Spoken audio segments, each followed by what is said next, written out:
Are we on? Is this on? Okay. I'm sorry, we're a little late. We're running a little late from executive session. Can I have a motion to come out of executive session, please? Yeah, so moved. Second. All in favor? Aye. And can I have a motion to seal the minutes? Thought you had forgotten. I didn't. Motion to seal the minutes? Motion to seal the minutes. Second? Second. All in favor? Aye. Aye. Okay, welcome, everybody. I'm glad to see so many people here for the budget work session for the school department. I'm sure when it's over, 90% of you are going to leave, but I'm glad to see you at this point. We have Craig and Sarah here, and I don't know who wants to go first. I know Sarah's really, do you have to open a meeting? I thought of that, and then I forgot, sorry. Meeting at 6:11. Roll call, please. Pat Rose here. Dave Florio. Here. Ian Dixon. Here. Donna Williams. Here. James Pearson. Now we're ready? Okay, welcome, Mr. Levis and Sarah. Who's going first? You do have an hour, but we have a lot, I think, to discuss, so let's,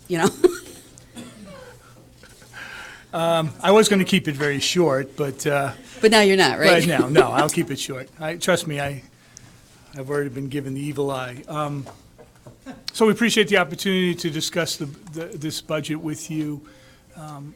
What I want to state is, I think over the last 18 months, 19 months, that the schools have been a source of support, of strength for this community. We've had our challenges, we've faced adversity.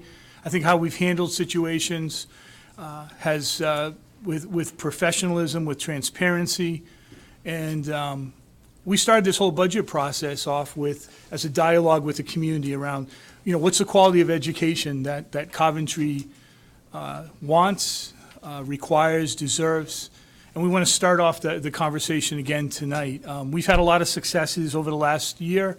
Recently, we just had a student, Abigail Harbeck, who won the Governor's Cup at a science fair. Our Coventry High School drama students won several accolades at the recent Rhode Island Drama Festival. We had one of 28 schools that was commended, Western Coventry. Ms. Anzalone is here tonight. We had the highest increase in growth in our science scores in the state this year. We had the Milliken Award winner from Rhode Island was Ms. Lauren Hopkins. We had one of our guidance counselors was Counselor of the Year. One of our art teachers was Art Teacher of the Year. In our high school, we can't forget, our high school hockey team is playing for the state finals right now against Barrington. Our high school wrestling team won several Rhode Island titles and New England titles. Our middle school wrestling team won the state championship. Both of our middle school basketball teams, boys and girls, did extremely well in the playoffs. Our music program, we have several individuals that are in the state select. And I think our academic prowess at the high school, where our students, our top students, where they go to school, is second to none. So there's been a lot of positive that's gone on in Coventry. We've been extremely transparent about the budget, our situation. I saw the headline, I saw it Saturday morning about our budget situation. This is a perfect storm, and Sarah will get into that, and I promise I'll wrap up in less than a minute. But we've been talking about our capital needs, and as superintendent, I'll take full responsibility from the day I started on July 1st in 2016, moving forward. And I'm responsible to kind of correct the sins of our past, but I'm not going to take full ownership. And this is a real opportunity for our community to take a look at our scenario. What we're presenting tonight is we're asking probably more than a school department has asked before. But this is not a one-year fix. As Sarah talks about, this is a true picture of where we are as a school district financially, and we need to continue to move forward. If you look at this slide here, it talks about, what is the question again? What's the quality of education that Coventry wants? We're trying to minimize the impact this has on students. You know, last year we were cut 500 and some odd $1,000 with state aid. The projection, or for this year, the projection for next year is approximately $700,000. Hopefully we can lower that. But that's going to have an impact. We want to maximize our expenditures, but I have to say this year it's going to be, this FY19 is going to be very, very challenging to maintain the quality of education, and yet we still have to continue to move forward. We have to align our staff with student needs. We've had really difficult conversations. We haven't made any final decisions.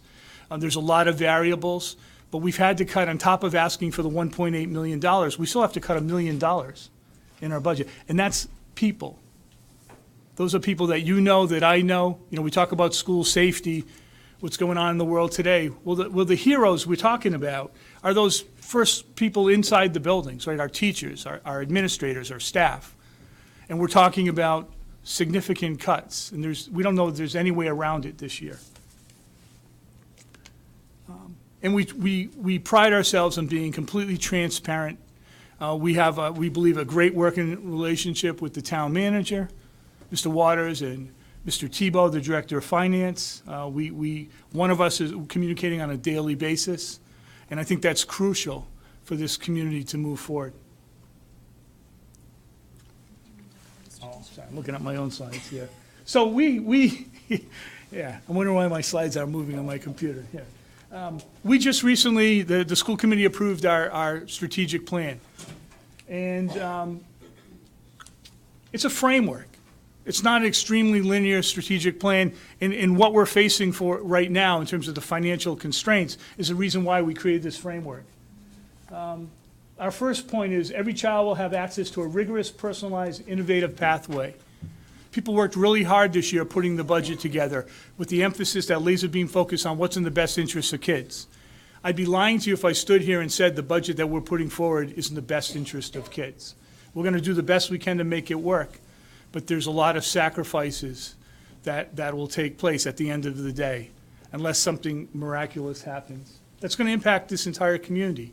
There's not a day, think about every single service, every place you go in this community, there's a connection to our students, whether they're past students, whether future students. It's going to have a major impact. The second bullet is every young child will thrive in a dynamic early learning setting. We're trying to do as much as possible to protect the early learning environment, pre-K to grades 2 and 3, as much as we can. But there's going to be, at the end of the day, there'll be some impact on those areas. The third bullet, staff supported by a culture of professional excellence and innovation that supports every child. Again, when we reduce staff, we reduce opportunities. The greatest resource we have in any school district, but especially in ours, is our teachers. You know, it's very easy to take a shot at you know, we look at our budget and you know, a significant portion of it is on salaries and benefits. But that's who we are. We're in the people business. It's the teachers that make a difference in this community, and this is going to impact that. The fourth bullet is every child will be supported by a school that is a community-wide hub. We need to make sure that every community member in Coventry sees value in education. And I'm not going to tell you that we're there yet, but that's a priority for us. In terms of our schools, we have incredible opportunity in terms of our schools to tap in and reach out. And we started working with a lot of community organizations. But we need to continue that work to see value. That's the way that the community will support education, is for them to see value, every community member see value, not just the parents who have children in the schools. And that's an ongoing process, and that's one of the tenets of our strategic plan. And the last bullet is every child will benefit from a secure, innovative, and flexible physical and financial infrastructure that supports learning. This is a lofty goal for us. I was at Black Rock last Thursday. We had a school committee meeting. And I don't know how to describe that. When you go into many of our areas, but you go into Black Rock and I sit there and I equate it with going into a restaurant. And if I go into a restaurant, I look up and I see the ceiling is yellow and you know, dirty. I'm going to walk out of that restaurant, and yet it's okay for every single student in many of our schools every single day to be in those environments. You know, we shared, as soon as that Jacobs report came out, I shared that with the town council, actually made a copy for one of the council members, and, you know, we need to come up with a plan for this community. And I know it's not going to happen overnight, but how can we just sit back and say, this is okay? I've heard people say that we want the best education we can afford. As a parent, as a taxpayer in another community, we're fighting a fight to build a new school, and it's challenging. People have to make sacrifices. But as a parent, what sacrifice am I not willing to make for my children? And I know we have to make educated decisions, but this is the environment. If you go into many of our schools, this is the environment that our children are in every single day. And it's not because of some decision we've made this year or haven't made or you've made. It's for years and years of lack of emphasis, lack of attention. And I feel as superintendent for the public schools in Coventry, I need to bring it to the forefront, not just point the finger and say this is a problem, but to be part of the solution. But it takes everybody working together. It's easy to say, we'd love to do that if we had the money. Well, we need to figure it out, though. You know, and all we're asking for is the willingness to figure this out. That's all you have to bring to the table, any of us, just willing. Because if you're not willing, it's a done deal, then it is just a soapbox. So we hope that you find this presentation, we hope that you find it transparent. What we will be doing is after the presentation, Sarah and myself will be setting up meetings with the individual town council members. We'll be meeting with Mr. Tebow and Mr. Waters. But we felt that this year, because in the past we've met before, but I felt like there were never, many questions that came out during this. So we're hoping that you may not have questions tonight, but based on the information, we will reach out to you in the next couple of days to set up a meeting so that we can sit down and go through this, so that any questions that you have, we know we'll have more opportunities publicly to discuss this. So I'm going to turn the rest of it over to Sarah. I only took a little more than 2 minutes, right? It's all right. I'll make up for lost time. Okay.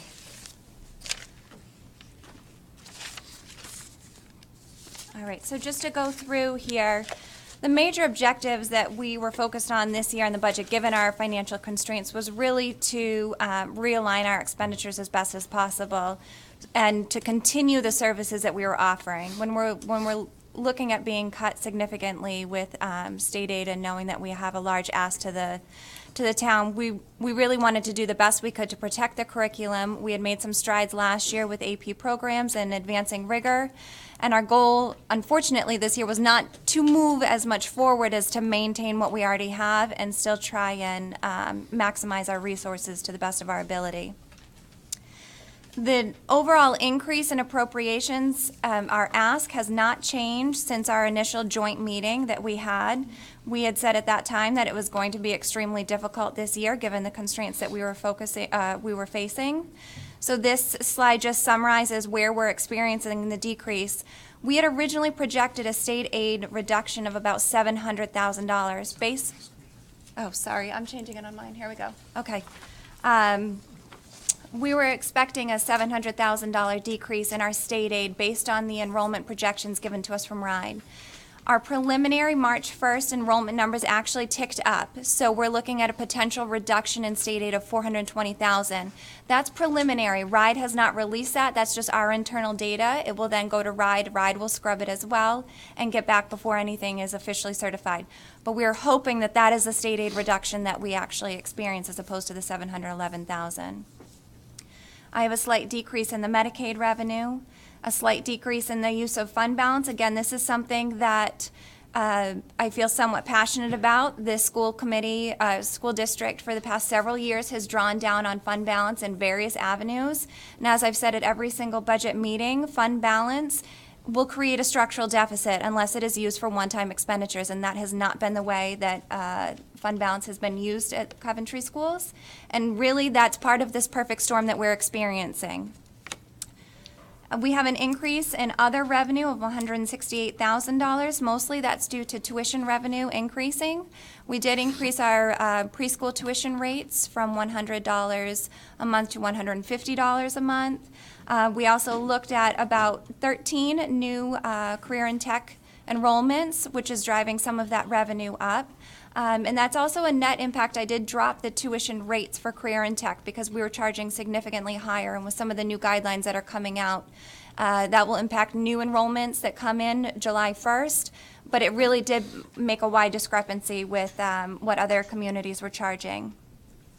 We have a net decrease of salaries of $145,000. That's after anticipated contractual increases, as well as reductions that we'll talk about in a little bit. The benefits I have increasing at $512,000. We have a healthcare increase. The state pension rate increased for ERSRI. We also had to add in money for unemployment, given the recommended cuts that we're going to have to implement in this budget. And we also have an increase of our preliminary workers' comp rates that are all flowing in through that. Purchase services, a significant amount of the purchase services are out-of-district tuition. You do have a line item detailed budget. Again, that hasn't changed significantly from the last time that it was distributed. But you can see in particular, there was one school that we're paying a significant amount of tuition out, and that's expected to increase next year based on the applications that we've received. Supply money, we have an increase of $302,000. With the supplies, we had all of the principals go through what their curriculum needs were at the elementary level. Both our math and our ELA curriculum is up for their 3-year renewal this year. So we were unfortunately hit with some timing of when curriculums had to be renewed that's flowing in through there. We also found that there were various contractual requirements that had not historically been budgeted. I anticipate overspending this fiscal year because contractual obligations were not fully budgeted in the supplies line. So you will see in your budget detail, there's a specific line item that's called out that adds an extra $86,000, which is really, I hate to say extra, but it was broken out of the previous supply lines, and that's for teacher reimbursement. Contractually, we reimburse teachers in FY18 up to $450 per teacher per year, and that historically had not been budgeted. So what we found was happening was program budgets were essentially being spent to buy curriculum for a department or a program, and then if there were additional needs that were identified by a teacher, they could submit additional $450 worth of expenses, and we had to reimburse that. And that was definitely causing an overdrawing on various supply lines. Capital, we have an increase of $169,000. We do have our new Chromebook lease that will be in year 2 of our current 3-year lease. We also do have money in there for various furniture purchases at the schools. We are in the process of working with the trust to go through and review our equipment to determine the safety of it.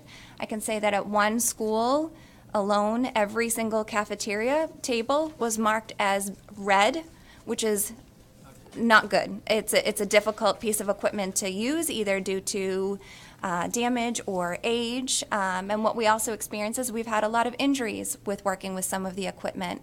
So the cost of a back injury of $30,000 through workers' comp or the replacement of tables, that's something that we need to start weighing out. And as I said before, when you have principals that are asking for cafeteria tables as opposed to technology or whatnot that could be going in the classroom, that gives you a clear indication of the need of our equipment. We also have a lot of Chromebooks and devices in our schools that we're continuing to push down, and those are getting older. We're in our 2nd round of the capital lease.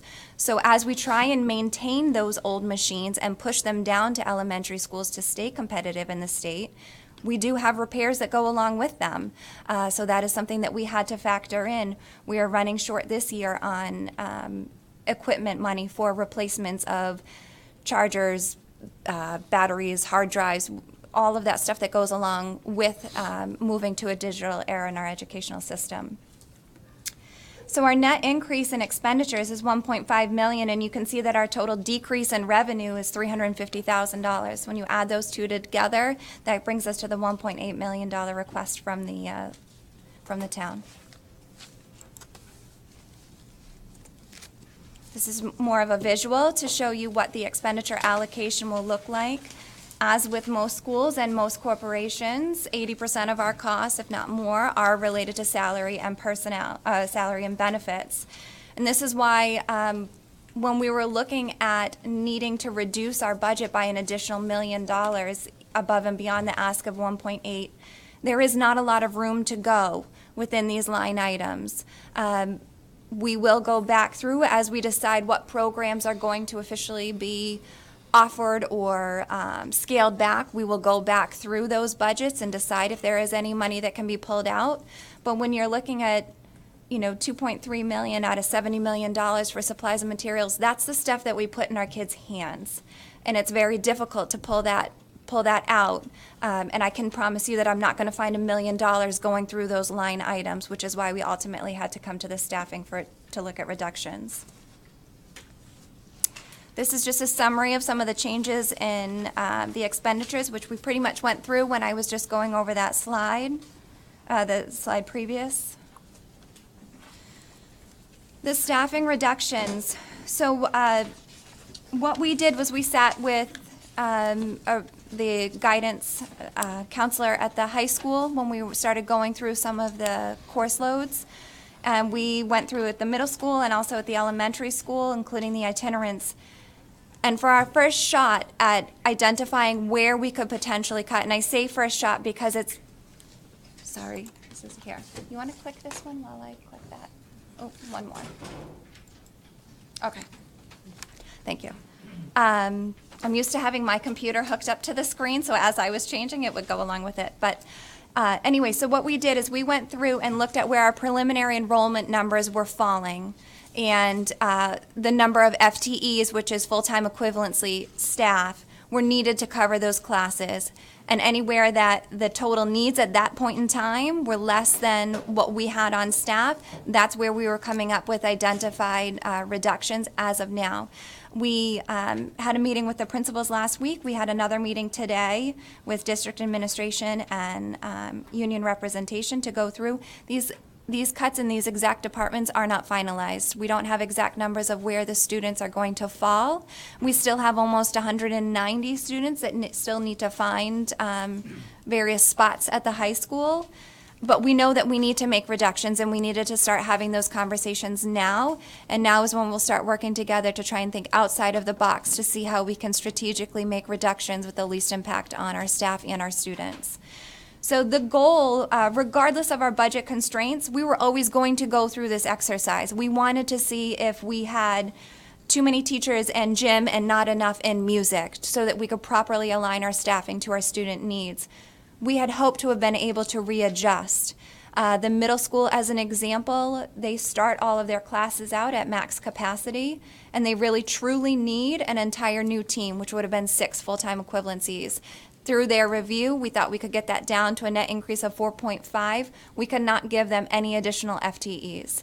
So while the exercise gave us an idea of where our staffing could be adjusted, it does not give us the flexibility to really truly meet the needs of the students where there are those identified needs. Sorry. Nope, that's okay. So in summary, as of right now, we are looking at a total preliminary FTE reduction of 17.2 and SRP, which is the support union or non-instructional teaching, of 5.1. This is before all retirements have come in. It is a worst case scenario. We have a lot of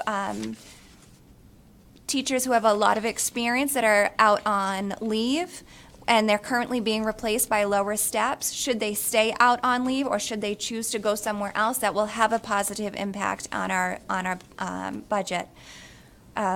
I can tell you most of the rest of this week we'll be going through staffing because we have been continuing to receive retirement letters. So those will result in savings. But even with retirements, we still have to look to potentially fill those positions. So it's not as much of a savings as eliminating a position in its entirety. So this is where it stands right now as a breakout. And again, we did this by school. While we did look at departments, we're not in a position that we can say this is definitely where these reductions are coming from. On the revenue side, thank you. As you can see, a majority of our support does come from local appropriations, with the next biggest bucket coming from the state education aid.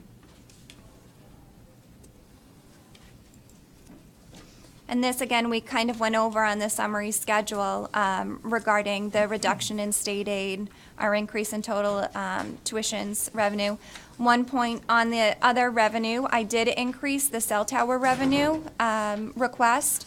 So my understanding is that annually, the town takes in about $97,000 worth of cell tower revenue for the 2 cell towers that are located on school properties. For the past several years, we've only been receiving $70,000 of that $97,000, so I did request the full $97,000 that is being earned on the Blackrock and high school cell towers. And then on the last point, we still don't know what federal aid is going to come in at, and that is very much of a wild card, and we usually don't find that out until the end of April, May. That would have a direct impact on our general fund as well, because some of those initiatives we have to continue regardless of the funding. And unfortunately, a lot of those grants are used to pay salaries. So as we reduce the percentage, or we reduce those federal grants, we have to reduce the percentage of salary that's covered, and therefore that would impact the general fund, because the general fund would have to pick that up. So the reduction in the state funding formula, I'm going to read just this piece of this slide and then talk a little bit further about it. But the implementation of the state funding formula was designed to provide equitable distribution of state education aid. It was never intended to be used as a leverage for local communities to stop increasing support to the educational missions of their schools. The reason that I bring this up is that Coventry was fortunate enough to have been on the winning side of the funding formula. But when that funding formula was took effect, there was clear warning at that time that in FY 18-19 there would be a funding cliff, because it would be the end of trying to catch up this state education aid to the level that it should have been at. So in addition to our continuing expenses that increase, the change in student enrollment, the change in the property values of Coventry compared to the state as a whole, we hit the funding formula cliff this year. And because we had not increased that base along the way over the past almost 10 years that this was coming into effect, it put the local appropriation base for education very low. And without question, that put us into a situation where we were never going to be able to make up that full $800,000 reduction, which was that additional state education aid that was coming in. So in FY 18, we lost $535,000 in state education aid. We're predicting, hopefully, the best case scenario right now is a reduction of $427,000 in FY 19, and our FY 18 reduction of federal aid was $233,000. And again, we did just give some historical information on looking at the appropriation history. And since 2015, despite being the largest department in the town, we've only received 29% of the total tax levy increase since 2015. 69% of the Coventry Public Schools increase in appropriation was due to the required implementation of all-day K. We were one of the last districts in the state to implement all-day K, and if we had not, we would have risked losing state education aid funding. Not to mention what we would have done to put our kids behind compared to the rest of the students. Had we taken out that increase for all-day K, our appropriation over 4 years would have been $542,000 from a local level, which would have been 0.78% of our FY 18 budgeted expenditures. This is just a little snapshot of the historical change in the tax levy and showing what the school's increase in appropriations was. So from 2015 to 2018, the school's local appropriation is increased by $1.7 million, or 4.10%, while the balance of the tax levy increased by 4.25%, or 4.25 million, or 18.24%. Going on to the capital budget allocations, we have some definite needs in our schools. From a physical perspective, we've done some tours at some of the elementary schools. I would love to see more tours where council members and community members can participate to see the condition of the buildings that we're operating in. We're even running into issues to try and implement new technology into classrooms where there's only 2 outlets on the walls. Makes it very difficult to bring in a one-to-one scenario in an elementary school when you can only plug 4 different items in at a time. So over the past 3 years, none of the capital requests have been funded from the town. And the total capital needs per the Jacobs report, which was shared with the council, was over $60 million that's needed to go back into these schools.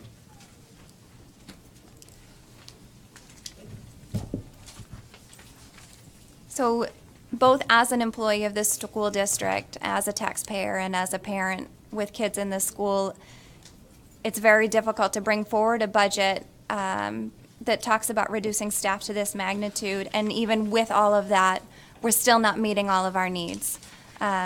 We're experiencing trouble staffing all of the areas of the educational operations. We still need to look at improving our curriculum that hasn't been updated in some areas in a significant amount of time. Capital needs to repair and renovate our buildings, equipment and furniture and resources to address our aging facilities and operate a 21st century learning environment, and even provide updated textbooks and materials for our children.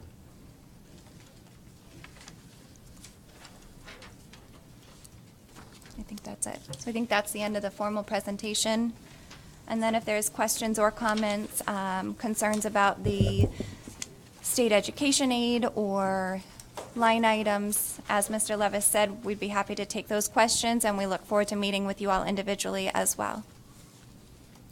Thank you, Sarah and Craig. I did go over the papers that we received in our packet, and we probably all have some questions, right? Yeah, okay.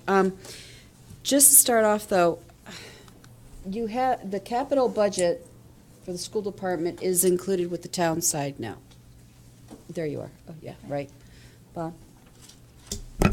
Yeah, for the past 2 years, the school department, through the town, has submitted a capital improvement program budget. Okay.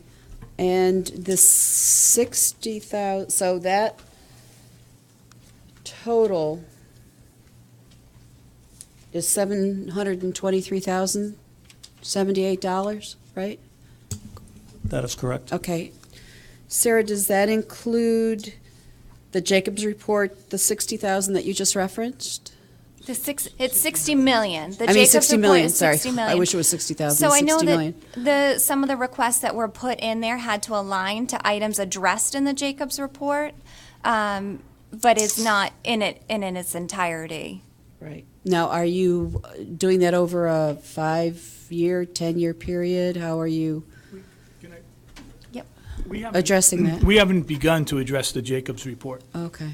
This is priorities that we've set based on information that's contained in the Jacobs report. But last year, Mr. Waters and Mr. Tebow approached myself and Jason and indicated that to put together a 5-year capital request.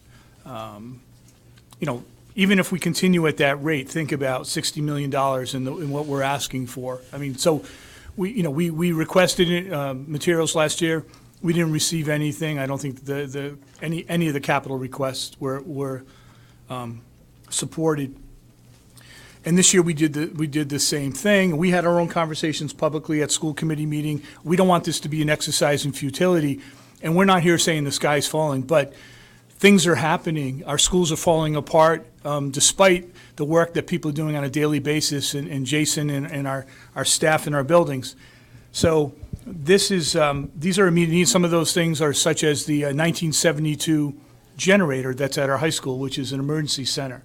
There's some of those capital items in there. A lot of them have to do with health and safety, replacement of tiles, of floor tiles, ceiling tiles. But we have not put together a comprehensive plan. I mean, that's something that we'd love to be able to do at some point.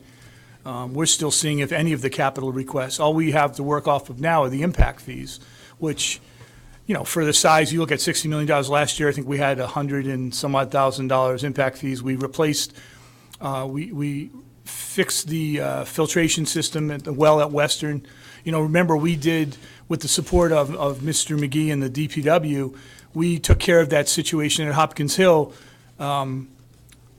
that had been there for years with the sand and stuff, and that just came out of our operating budget. We didn't get any additional funds from anybody to do that. So that's how we do capital here. We take money that's in our operating, and we have to use it to make some repairs. But as far as addressing the bigger issue of the Jacobs report, are you going to be, as a committee, the school committee and the department, are you going to come up with a 5-year plan?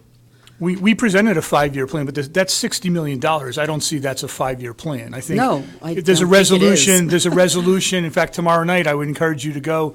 The State Treasurer, Seth Magaziner, is presenting about the Rhode Island Building Task Force and some of their recommendations, whether or not we support that. That's being presented tonight at the PTA Council at the middle school at 6:30. And, those, some of these will have to be addressed, I think, at some point by whether it's myself or future, superintendents, school committees, town councils. We'll have to look at some type of bond issue down the road.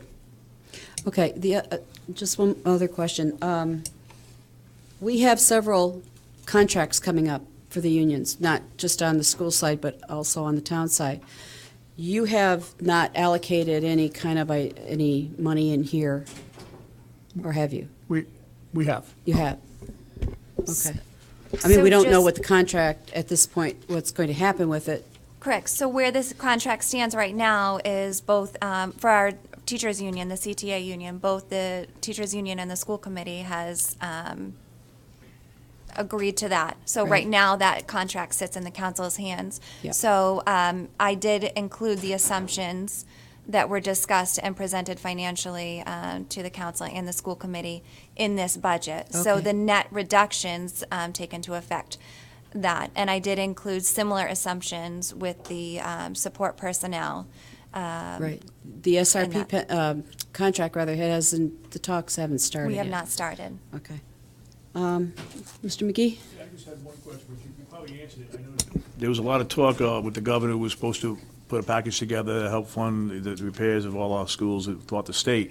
And I guess that's what Seth Magazine is coming tomorrow to discuss, because that could have a good effect on our capital. Because we haven't had capital in our town, never mind just for the schools. But I look forward to hearing what he has to say. Hopefully, I'm sure there's no bailout for us, but at least there's supposedly a good plan going forward that they want to help all towns and with capital, with improvements. Have you heard anything besides what's going to be presented tomorrow? Have you discussed with anybody concerning it? I know that many school committees are passing resolution for different legislation to be approved. There is recommendations, I can share that with the council. There are recommendations that building task force has put forth. I think one of the again, anything's possible, but one of the components of that recommendation is in the past, when funds have been made available, they have typically gone to the Woonsockets and the Providences and say Pawtuckets. This proposal talks about equity in terms of every community having access to funds, and based on our housing aid, we'd be able to get reimbursement. So, using funds, we'd be able to get reimbursement. So obviously that's yet to be seen, but I think it's a way that we can address some of the larger, like you had asked, a good question. How could we come forward with a plan to address 60 million? That's assuming we're going to take all the spaces that we have and invest significant amount of money. Some of the schools, it's several $1 million, $5-7 million. Some of the smaller schools is still significant, several $100,000. And at some point, the taxpayers in this community need to get together and look at, is that the best use of funds moving forward? If I may just add one more thing, just in case you get the opportunity to speak with somebody at a state level. I was at a conference on Friday, and I did bring this up with the representative from Magaziner's office. But right now, the housing aid application that we only made it past stage 1, which we did come before you, stage 2 requires an additional architectural and engineering feasibility study to be done. Now, Seth Magaziner is presenting the Jacobs Report. That's almost the be-all, end-all to show what communities need. The Department of Ed's application for school construction says that's not sufficient. Each community needs to hire their own architect and engineer to come out and do another feasibility study. So I did ask on Friday, I said, at this point, are you going to look to change legislation or that application because it is cost prohibitive for us to move forward right now? $60,000 to spend. We're going to spend it on fixing the schools rather than on another consultant.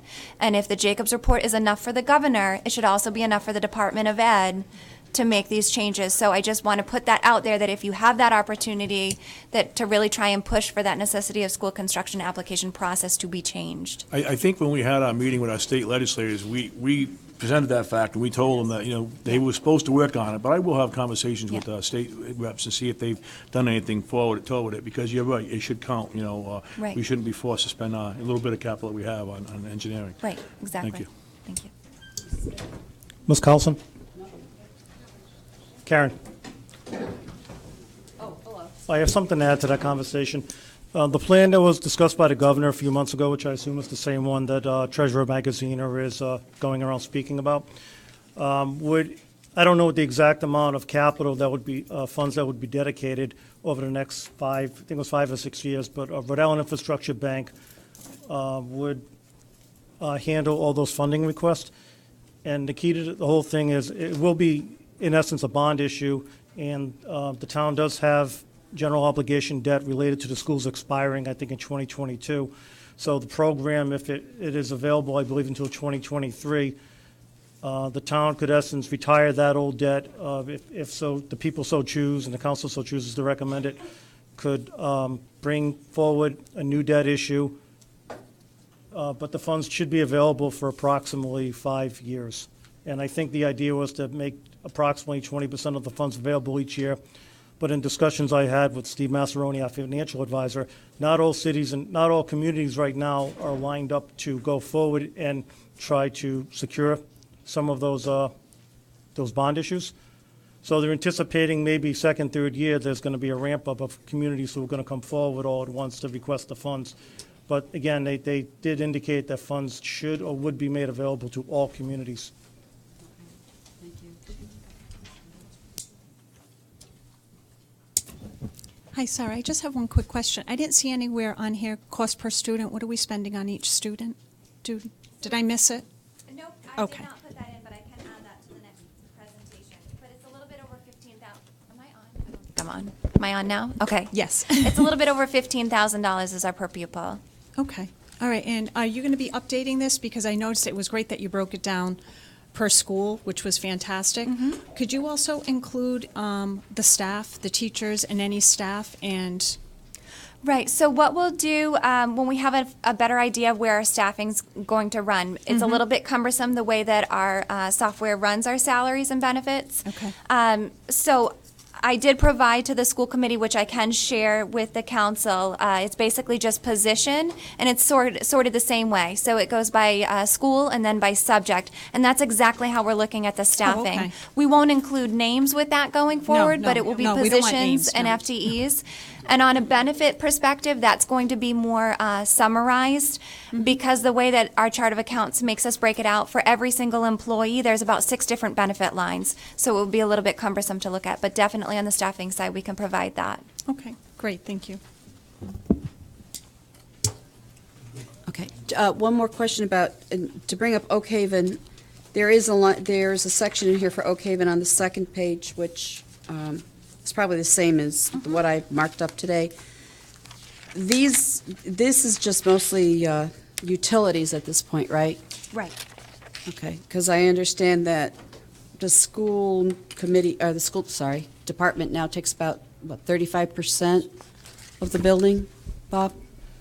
Is that what you told me? That's my understanding, yes. So just as, there's a lease that's gone back and forth, an agreement. We haven't signed it yet. There's still more conversation. I think with some of our snow days, real snow days. That was a joke. Yeah. We had a one. meeting that we were supposed to have that was canceled, but we need to sit down with the town manager, with Mr. McGee, the Department of Public Works Director, will probably bring Mr. Tebow in on this. And just because there's some concerns, I'll give you an example. One of the things is the heat just seems to blast over there. And we don't mind paying our fair share, but we want to make sure that it's, a efficient system if we're paying. And I know with some different moves that are going on over there now, we need to also address that. So we'll try to schedule that. If we haven't already, we'll schedule that in the next week or so, and we can have that conversation. If you look right at the section above, you'll see Wood Street, which is where our previous location was for physical plant. So really what I did was kind of move an estimated amount just based on Wood Street for now, because we don't have an idea of what that's going to cost. And then the 02900 series is where all the rest of the physical plant expenditures are located.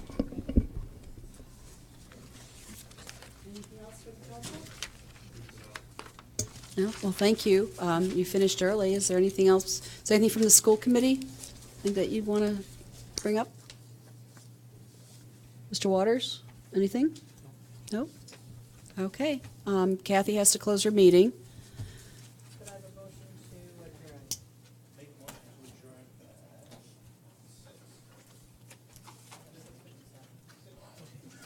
I second the motion. All in favor? Aye. And we'll take a 5-minute break and resume at 7. Thank you.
Good evening. Can I have everyone sit down, please, so we can get started?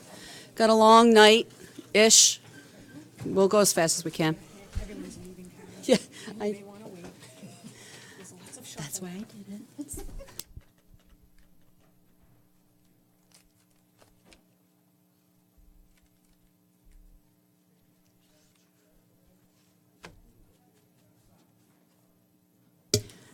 Welcome, everybody. It's nice to see so many people here. Let's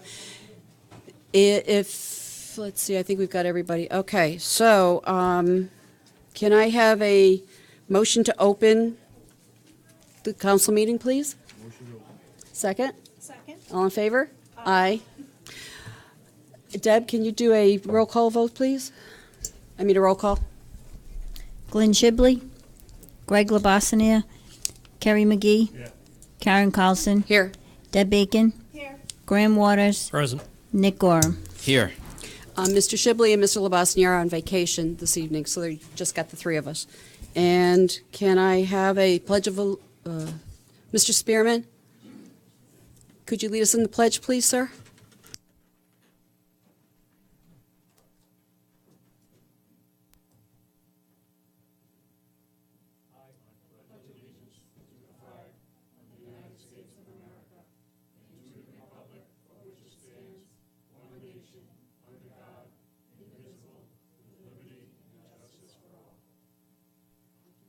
For a moment.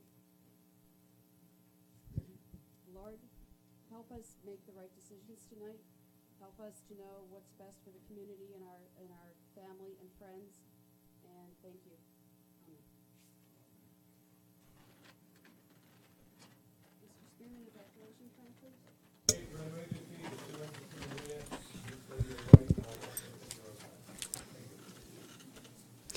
Okay, president's comments. The president is not here, so I really don't think I need to make any comments, except to welcome everybody. It's a packed house. It always looks so great from sitting here to see everybody out there. And we now have a proclamation, and I'm going to ask Mr. Waters for an explanation on this proclamation.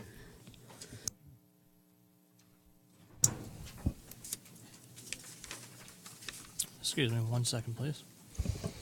The proclamation that's before the town council is to recognize Kids to Parks Day. Kids to Parks Day is organized and launched by the National Park Trust. It's held annually on the third Saturday of May. This proclamation recognizes the third Saturday of May, May 19th, 2018, encourages parents to take their children to our local parks here in town, a state park, or one of the national parks in the surrounding area. Thank you. And I'll read the proclamation. Town of Coventry, County of Kent, State of Rhode Island, and Providence Plantations. Kids to Parks Day Proclamation.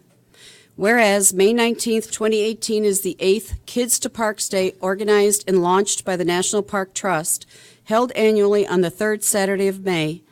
And whereas Kids to Parks Day empowers kids and encourages families to get outdoors and visit America's parks. And whereas it is important to introduce a new generation to our nation's parks. And whereas we should encourage children to lead a more active lifestyle to combat the issues of childhood obesity, diabetes, mellitus, hypertension, and hypercholesterolemia. And whereas Kids to Parks Day is open to all children and adults across the country to encourage a large and diverse group of participants. And whereas Kids to Parks Day will broaden children's appreciation for nature and outdoors. And now, therefore, the Town Council of the Town of Coventry hereby proclaims to participate in Kids to Parks Day and urges residents of Coventry to make time on May 19th, 2018, to take the children in their lives to a neighborhood, state, or national park. In witness whereof, I have hereunto set my hand and caused the seal of the town to be affixed this 26th day of March, 2018, Glenford Shibley, Town Council President. And Mrs. Lavoy, if you'd like to read the next item, please. Approval of the town council minutes for March 12, 2018. Any comments on the minutes? Any changes? Nothing? All in favor? Aye. Next item, Mrs. Lavoy.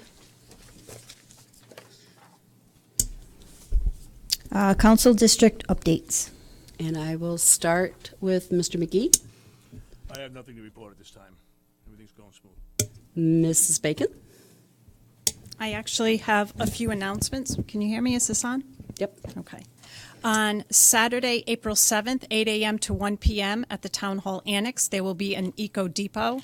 I don't know if anyone saw it. It was in the it was in the reminder on March 20th. Also, another announcement. The Hopkins Hill Elementary School PTA is going to be hosting on April 29th a Chase the Rainbow Color Run and fundraiser to help raise much-needed funds to revitalize the outdoor space at Hopkins Hill, which has been severely damaged by the neighboring sand dunes. You can find more information for this event and register at hopkinshillpta.org. And also, I just want to let you all know, I went to the Junior ROTC Military Ball, their second annual ball, on Saturday, and it was wonderful. The kids did a wonderful job. But while I was there, they did have an announcement. We really should be proud of these young men and women. The Coventry High School Navy JROTC Hornet Drill Team placed for the season first place for the Armed Inspection and Armed Regulation. They also placed second for the Armed Color Guard and Armed Expectation. And for the season, they came in first place overall for the entire drill season in southern New England. So it was a great accomplishment for them.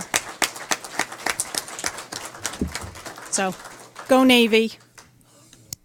Go Navy, for sure. The only thing I have is Monday night, April 2nd, this Monday, is the annual Western Coventry Fire District meeting at the fire station. I think it's at 6. I apologize. It's usually open at 6 to start voting.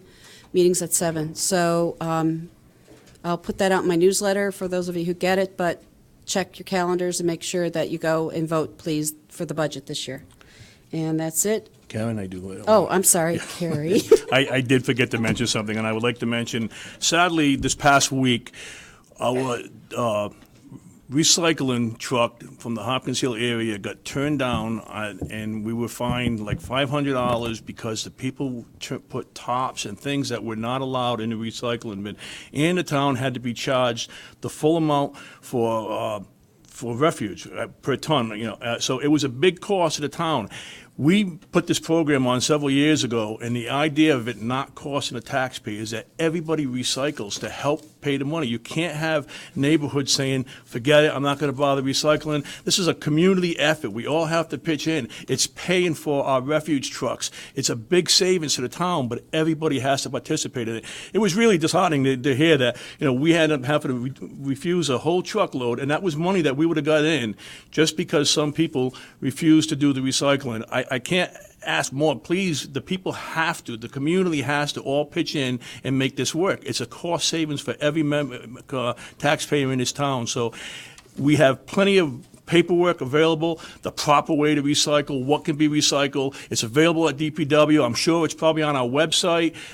There's just no excuse. Recycling is not hard. And like I said, it's a community effort. So I implore everybody to please be diligent about recycling. It's not difficult. If I can do it, anybody can do it. So please, it's to benefit the whole town. Thank you. Mrs. Lavoy, next item, please. School department report.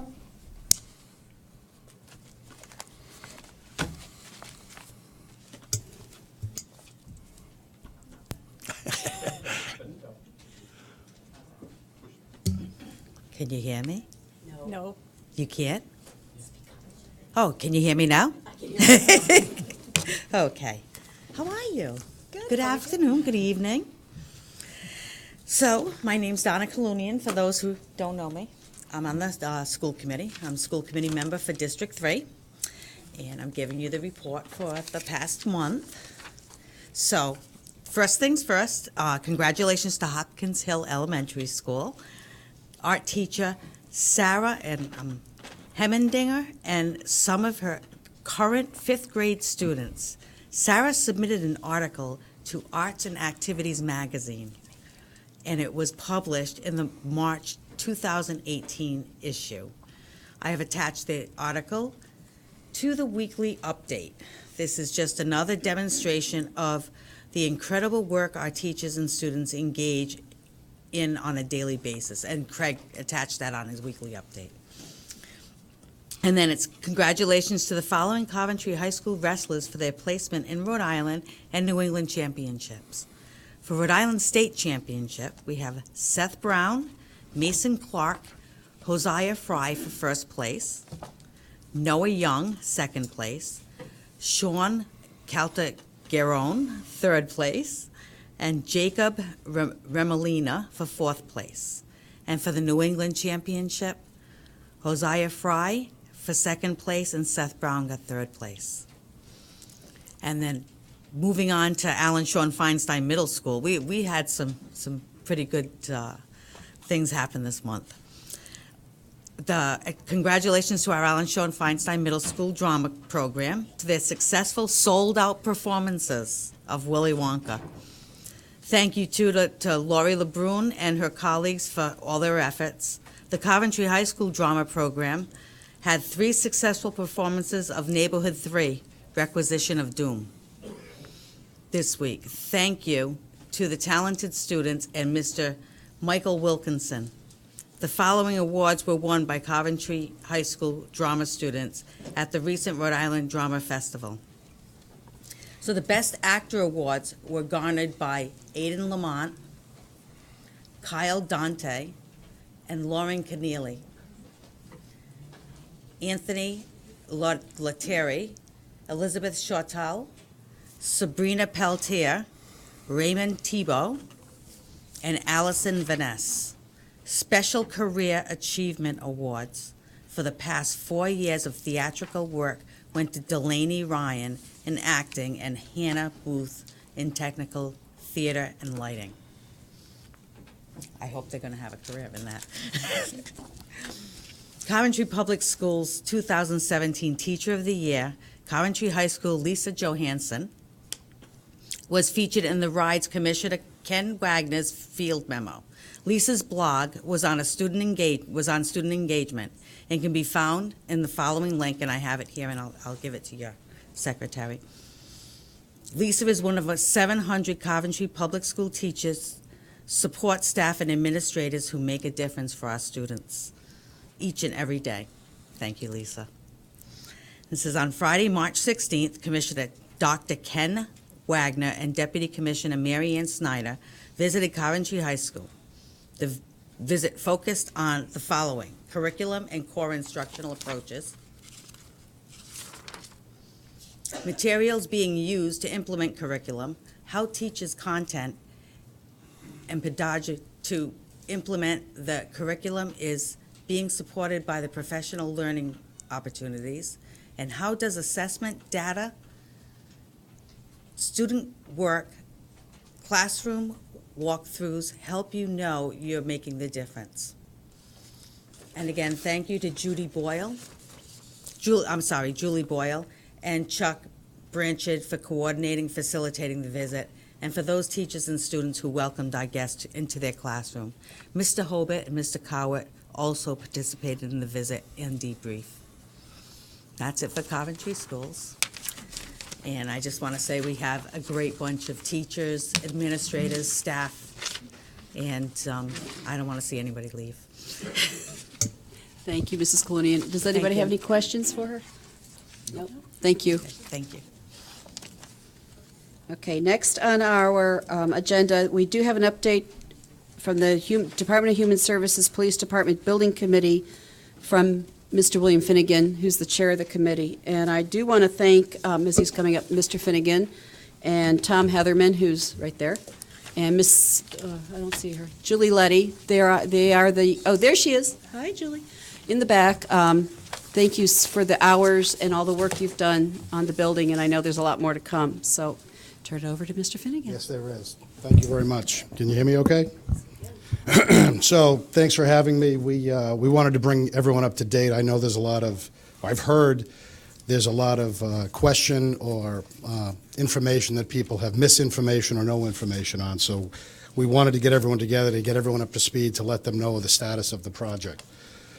So this takes us from the last update to the town council when we hired Rouse Architects to take the project on. And back in August, we had a number of meetings with Rouse and the Department of Human Services and the Police Department to get together to determine what the use of the building was, what the layout of the building would be, and how we would proceed.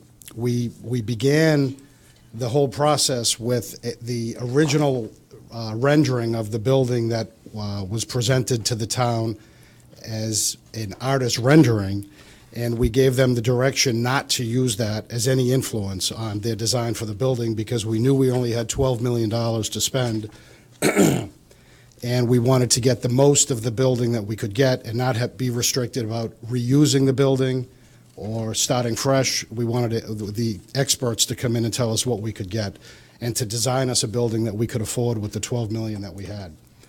So that meeting, the meeting started. I'm just trying to read what that says. We had a number of meetings. They went on week after week. The architects met one-on-one with the police department and one-on-one with the Department of Human Services with the direction that they needed to satisfy both the police department's needs and the human services needs of what they needed out of the building.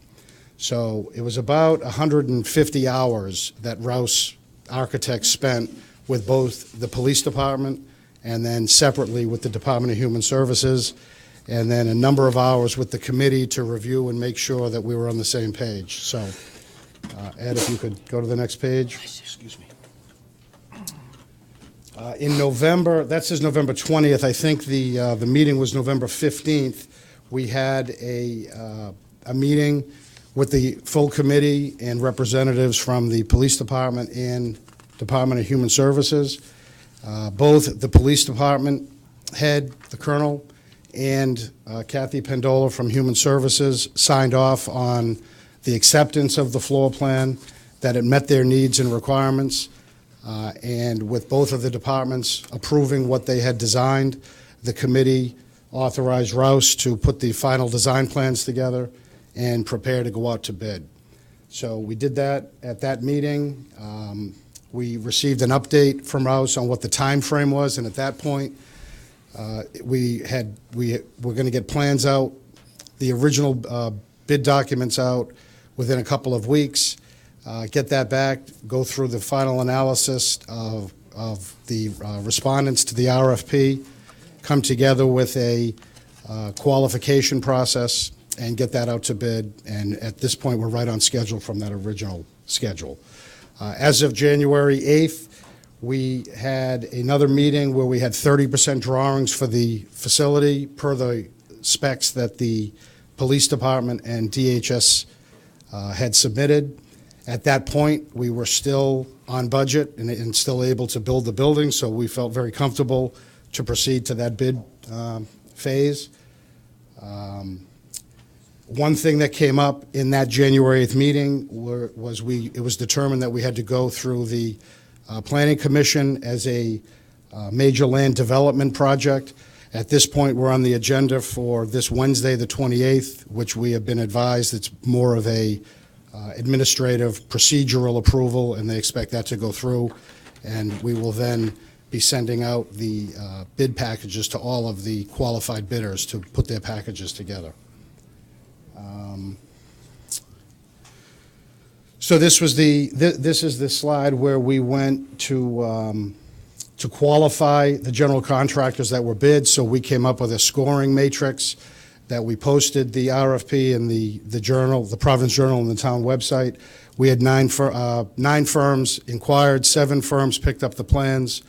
When we ranked the 7 firms, we decided to draw a line at the top 5 qualified bidders, and those are the 5 firms that will be receiving a bid package later this week.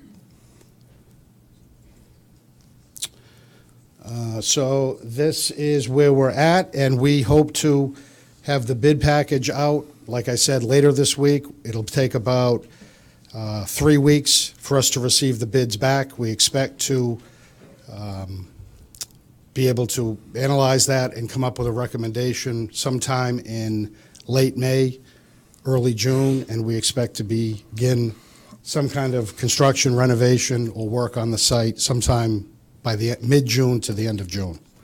And it's going to be about a one-year construction project. So, I have a feeling there's a few questions. I'll leave that, I'll answer everything I can. Okay, I do have a couple questions. Absolutely. Because I did attend one of your building committee meetings recently, and where do I start? Okay, I guess part of the issue is I personally do not remember a discussion that we were going to move DHS out of Wood Street for the construction period. And I'm very concerned about the cost involved, and the disruption to everybody. Can we talk a little bit about the cost? Sure. I know there was some discussion about that, and I don't know where the confusion came from. At the very first meeting, there was a discussion about DHS needing to move out and the desire to have them stay in if possible. So we said the committee said once the decision was made to go with an architect, we would review the options, but we were very concerned not knowing what the asbestos situation in the building and what the extent. We didn't know if it was going to be a renovation of the building or if it was going to be more cost effective to knock the building down. So that was the plan, to my recollection, was DHS was always going to move out. We were trying to see if there was a way to facilitate them staying in the building through the construction, but the Rouse did their analysis and said the building was worth saving. There was significant asbestos in many parts of the building, and the decision was that DHS couldn't function. I mean, when they begin working on the site, the plan is to cut the utilities and shut the site down day one. We talked to them about could we phase it, and it would just be a much more expensive process, never mind the risks and the danger while we're going through it, and it would have resulted in a much smaller building than we have enough money to do right now. So as far as the expense of moving DHS out, I wasn't at that last meeting you're referring to, but I received a lot of updates. We are attempting to have a meeting with the town manager and DHS. We were shooting for last Friday, and then for tomorrow, and then for Thursday. I think they're trying to get that scheduled for us to sit down and have a discussion about that. And I know that I heard that there were a couple of estimates thrown around, but I haven't seen any documentation to support any of that. Well, I think the concern, too, is for the numbers that I remember hearing 2 weeks ago, I guess it was, right, Tom? 2 weeks ago? I don't know where that money's coming from. I mean, we've already taken $140,000 that was not you, the council, obviously. I haven't voted taken on any that. money. You didn't take it. No, council voted to use $140,000, which was a bond premium from the first sale of the first bond for $5 million. And unfortunately, at that point, we didn't really know they were going to move, did we? No. We had nothing definitive. I mean, the original plan was they were going to excuse me. We were under the impression they were going to be in the front, right? I knew there was talk, I remember you at the first meeting, but there was talk about possibly even for a few months. I didn't know it was going to be this length of a time, but I think that with the money that could be spent to moving them, if it's done right, I'm assuming that's going to come out of the building plans, out of the money to move DHS. I'm not sure, but I think if it's done right, I think there's talk about possibly Oak Haven School being renovated to be able to handle them for the period, for the year. Right. If it's done right and we can utilize the money that we spend on it, possibly renting out another department or something moving in, or it might not be a total loss. I had big concerns about it, having to But the spend. thing- But the They're number that working was on thrown that. out was $300,000. I don't know, I haven't heard any And- definitive figures yet. That's not a definitive figure. I mean, I know, Mr. McGee, you're shaking your head. You were going to be working on it. I understand that. I know you are. But quite honestly, I think any money that's in the bond money now needs to stay there. We.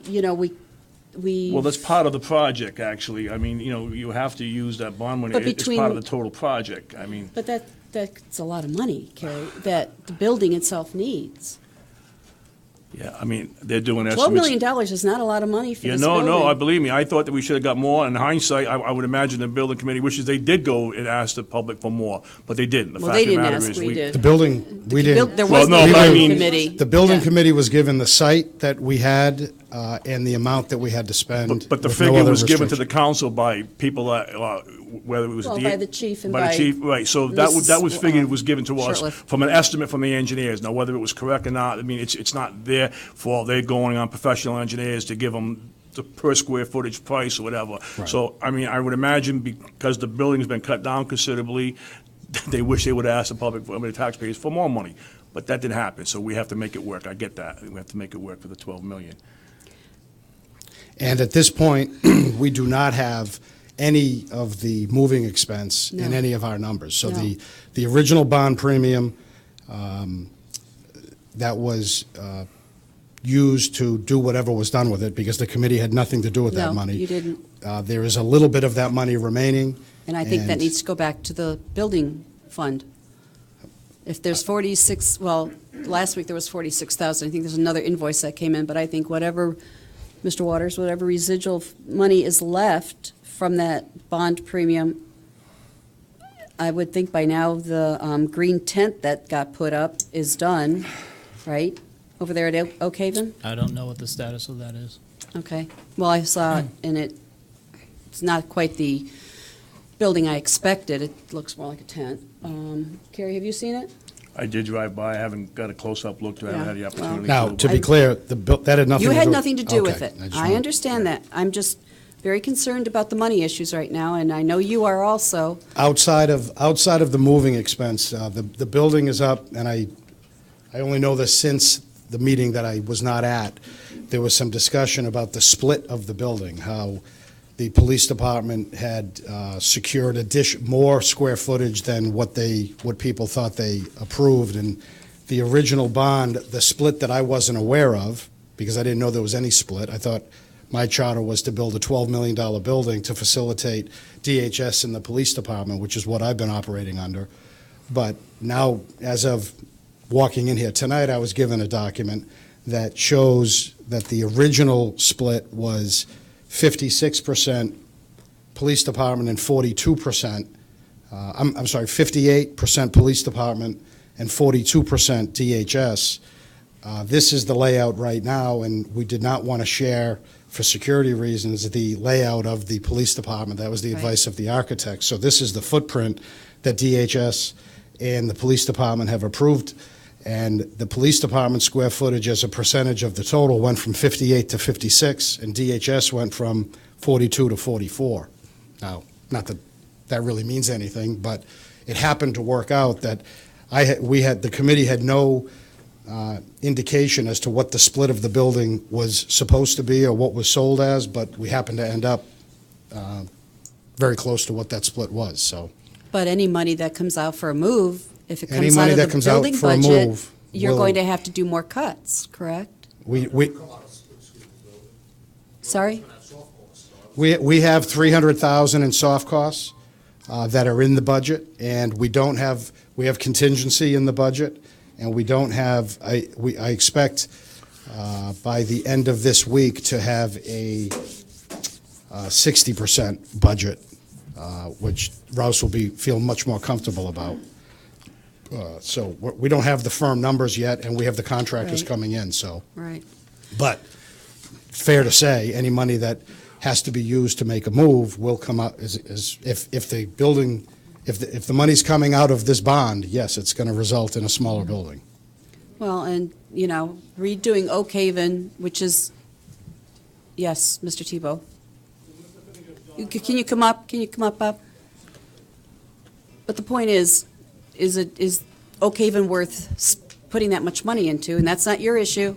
Again, it's up to us. I think we need to know, what are the future plans for Oak Haven? I just wanted to add that typically, and before we expense any money that's not considered quote-unquote part of the bond, I always go back to bond counsel and ask the question, is a move, in this example, is the DHS move something that's covered by the proceeds of the bond because there is a bond covenant? You emailed her last week. I talked to her today, finally caught up with her, and she said she has to talk to the tax attorney at her firm. So that question remains unanswered, but generally with the general obligation bonds, in the past, Ms. Grandy, our bond counsel, has told us that up to 5% of a bond can be used towards operating cost. In this case, it would be $250,000. So if I'm waiting for Ms. Grandy to get back to me on the first question, and then the fallback would be if we can't use the proceeds directly or as much money as needed to make the move, to facilitate the move, then are we allowed to spend up to 5% of the operating to do that? And we want that opinion in writing, right? Oh, she'll get it in writing. Secondly, just for the benefit of everyone here, the balance left on the bond premium is about $34,400.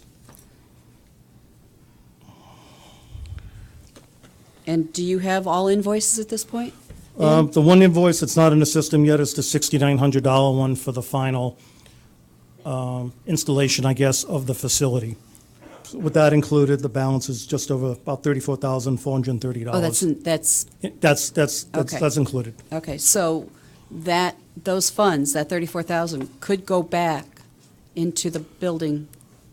My understanding, and maybe somebody, if Mr. Martin or somebody's here on the school side, or somebody can answer that better, I guess there's a cement floor that still has to be poured for that building. That's what I've been told. I went by and viewed it, and right now it's on stilts, but it looks like they are gonna be pouring the slab on the. Was that figured in already? No, that's a cost. I don't know what the estimate is, and that's not something that I have calculated for. So it's $34,000 and change minus whatever it's going to cost to pour that floor. I thought when this If came you up, want, we talked about that. Mr. McGee is here. He Oh, can answer that's some right. questions. Mr. McGee, could you help, please? Yeah, they talked. I thought we did talk about Yeah, that. that was included in the price, it's cement floor. So that. So they're going to use up all of that money. Well, I don't know what the price is for cement floor. They're going to use. Hello, it. Mr. Good McGee. evening. Thank you. The clear fabric structure that's there for the school facilities. The green tent. The fabric structure, yes, the green flat fabric structure. Was that, excuse me, can I ask you real quick? You showed us a picture. Yes. That night. It's Was that a exact- green tent that night? It was exactly what you It saw. was a fabric structure. We had different color schemes.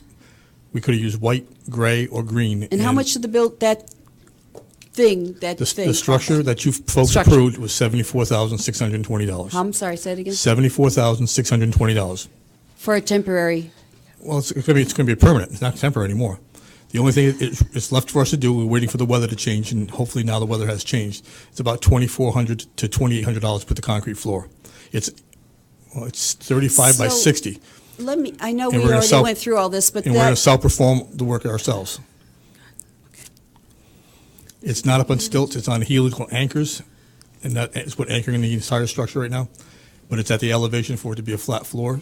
It has the overhead doors on both sides, the vents, the passage doors. It's exactly what we expect. It's what we got. In fact, you actually had a question about what the warranty on it was, and right, I did, because I was surprised right. I'm surprised it'll last 20 years. Yes, it's more than 20 years, but yes. I can't believe that we couldn't have found something less expensive. Oh, we had some options, but nobody wanted to spend the money for that. So Less expensive. Well, that's what we were able to find. I mean, it's too late now. We've spent the money. It's I there. just think, So we have about an additional now with the move, we have an additional $2,400 to $2,800 for the concrete floor to be installed sometime in April. and how about the issue, have you gotten any numbers at all about the move? We're in a process. We're in a process of getting those numbers. I was given about 2 weeks from Mr. Heatherwind to gather it all. We've been meeting daily with different contractors to get the prices. We met with the plumber today. We have about half the numbers, but we don't have the higher numbers. We met with the HVAC people, the heating. We've met with the plumber today. We've met initially with the electrician. The electrician will be coming back. We have a meeting tomorrow about layout, and we've had everything else that we need, and we'll have an estimate by next week about what that cost is going to be. I don't know where $300,000 came from, but it I is heard what it at is. the meeting. Yeah, well, they asked what range, and at that point it was pulling numbers out of the air. I said between 200 to 300. I don't know. It's going to be pretty close to that 200, I think. But I don't know what the exact number is, and I don't want you to say that's what you're holding to that number right now. But that's keep in mind, if we have to rent another space, and whatever it costs, we're going to be spending money to rent space and have nothing when it's done. If we're going to be spending a couple $100,000, let's invest in ourselves and have a marketable piece of property that we can then go and try to lease, sell in the future. Well, I understand that, but I've been in Oak Haven several times, and I'm not sure it's worth investing in. It might also need to be used in the future as a school. In the event that we need to renovate some of our schools, it's a offline building that can be used. So that's It'll cost a lot consideration more as than well. that if that was going to be used as a school. At- Because the Green School looked at it. Right. And they said no. Well, It was that- too big for them, so. Yeah, Right. and that's the reason why we've had a couple of people, Cornerstone looked at it. There were Right. too many code things that we had to be bringing up to code and make it ADA compatible. That's what we're looking at now, what those costs are going to be. Right, because it's going to have probably the fire system and everything else, right? We've looked at life safety, we've looked at, we've had all those contractors, we're looking at every aspect to make that a safe building for the seniors, and also the school facilities is in the other half of the building. What about OLC? I know Cornerstone is Cornerstone is going in there, but Right. is there room to share? Once again, Can we DHS ask? indicated they needed about 6,400 square feet, which is a little bit more than what we've got right here at Oak Haven. Excuse me. And I spoke to Kathy Pendola at DHS. She, I believe, was in contact with OLC. Cornerstone? With OLC to OLC. see if they had space there, because if that is a more economical. They have a avenue. kitchen. They definitely have a kitchen, and she believed that there was space that. Well, that I'd like to know if that, I'd like to have that Where- pursued, we- personally. I mean, We I don't expect to wanna have that just talk answer for myself, but- as soon as we have the meeting with DHS Okay. and Mr. McGee and the town manager. I suspect that they'll have that answer. Good comparison, it'd be good comparison. Mrs. Bacon, did you have anything? Nothing? I have a couple Go comments, ahead. yeah. That's all as far as, If I could just add to what Mr. McGee just said, I feel, as a taxpayer and the chair of the building committee, if that is accurate, that putting this money into that building is better for the town long-term, I can get my head around that, but I don't think it's right that that whole cost gets allocated to the new police department and DHS. If the town wants to take some of that money and say, we're going to invest $100,000 and that's going to reap a $500,000 return down the road, that may make financial sense, but I don't think it should be charged to the building I committee, don't in my either. opinion. It Mr. needs to Heather- come from somewhere. I'm sorry? It needs to come from somewhere, and the bond Absolutely. right now is the best option. Well, Mr. Heatherman had something. Can you come up? Yeah, the largest part of what you're talking about in this $200,000, from what I've seen in that building, would be the fact that it's an HVAC system and a boiler, et cetera. Tom, Tom. go to the mic. So from, when I went and looked at the building last week, I would say your biggest cost is going to be a boiler and the HVAC system, which he just said that he's got plumbers and everybody coming in. Now, I remember at the time that these things were passed, didn't we pass energy bonds in the town? And that's a town building. Why can't the boiler, some of the plumbing, because it's going to be less water volume, so that should all, in my opinion, as a taxpayer, be underneath the energy bonds and not underneath this bond they're taking from that bond. Mr. Tebow, do we have any energy bond money available? Very approximately, and I don't have that with me. I would say at the most, it's $150,000 that we do have left. But What, is that four boilers and heating open systems. to use for something like this if we wanted to offset that cost by using the rest of the energy bond money? They would be considered performance energy upgrades, but if there's any questions, I'll be more than happy to run that by the bond council. I think that would be a good idea, just to make sure this is in writing. Let me just make one comment, that the boiler has been certified that it's fine. We've already met with the Hartford steam boiler. The only heating upgrades that we would need to do is upgrading the heat there, about $24,000. The HVAC air conditioning would be the biggest expense right at this point. So we've already gone through the meeting with the heating contractors. The energy upgrades that were done for the town were done with occupied buildings. This was a storage building. Nobody was in it. We weren't spending money on that at the time. Correct. Well, your Under the HVAC schools, too. upgrades would be underneath that energy bond. It could be. That would be underneath the energy bonds, and we're just trying to preserve as much possible of this money. I mean, if it were up to me, we would still have $12,140,000, if it were up to me. Okay, but we don't. And I don't see how you can take any more money away from that bond if there's another avenue of what you can do. Exactly, and I'd like to pursue all avenues. I mean, Let's think creatively, you know? The infamous think out of the box. I didn't want to say that because then we'd have to run it up the flagpole and have lunch, but, you know, whatever. I think we need to really think about not spending any more out of this money. I don't know what we can come up with. I had just been tasked to help with the relocation. Not I about- understand. Not about where money is coming from or who's right, who's wrong. Right. I've been asked, and that's what I'm doing right now, is just trying to get the numbers together for the relocation, however that may be, whether it be funding through the existing energy bond proceeds that are left, or if OLC is available, and that's going to work for DHS, we'll know after tomorrow. Okay? Okay, Mr. Finney, Mrs. Andrews, you gotta wait a second because we don't have public comment yet. Can you, and then you can speak to this issue. Is that okay? In public. Thank you. I'm sorry, that's just the way it is on the agenda. It's not a public hearing. Mr. Finnegan, do you have anything else? No, this is the Oh. actual drawing that Rouse has come up with, and then the next slide here is the landscape and the parking lot layout. So, I guess in summary, I think Rouse was absolutely the right selection. He has designed the building to incorporate as the maximum amount of square footage that he could get into the building. DHS and the police department approved the layout along with the town manager and the committee. So all of the occupants of the building were in agreement with it, and we are well on our way down that road, so. Okay. I still have a couple of comments, Go ahead. if I will. Yeah, I had some concerns that, you know, that wasn't being, not the same that was presented to the taxpayers. So I had a meeting with the chief today and discussed with him. Obviously, the DHS director is no longer with us, so we had a discussion. There was some concerns that a young lady brought up last meeting about. I was a little concerned that DHS didn't have as much representation on the board, and they were concerned, and rightfully so, that they were not getting a fair amount of the billing. Now, as you stated, that it's down to 48, 52, something in that effect. I think there's a lot of questions, a lot of rumors going on out there, and I talked to the chief today, and he isn't planning to get a meeting set up, and maybe at the senior center, to clear the air, get even if he sits down with the department heads and make sure everybody's on the same sheet, because there seems to be a lot of different stories out there, and I'm sure that, the taxpayers deserve especially the seniors down there, they have rightful concerns that they should be sitting in the meeting and be aware of exactly what's going on, along with the department heads. So I talked to the chief today, and he is in the process of setting that up, so they can all be on the same sheet, and everybody feels like they're getting a fair shake, and then the same representation as the police department with the DHS. So I think that for us to make any comment, I think he needs to get a meeting and just talk to everybody, and I think the police chief is planning that, so. That's fine, and I hear the applause, and I'm not here to take No, issue. I'm not saying that, I'm not here to take issue with any taxpayer in the town. I happen to be a very large one.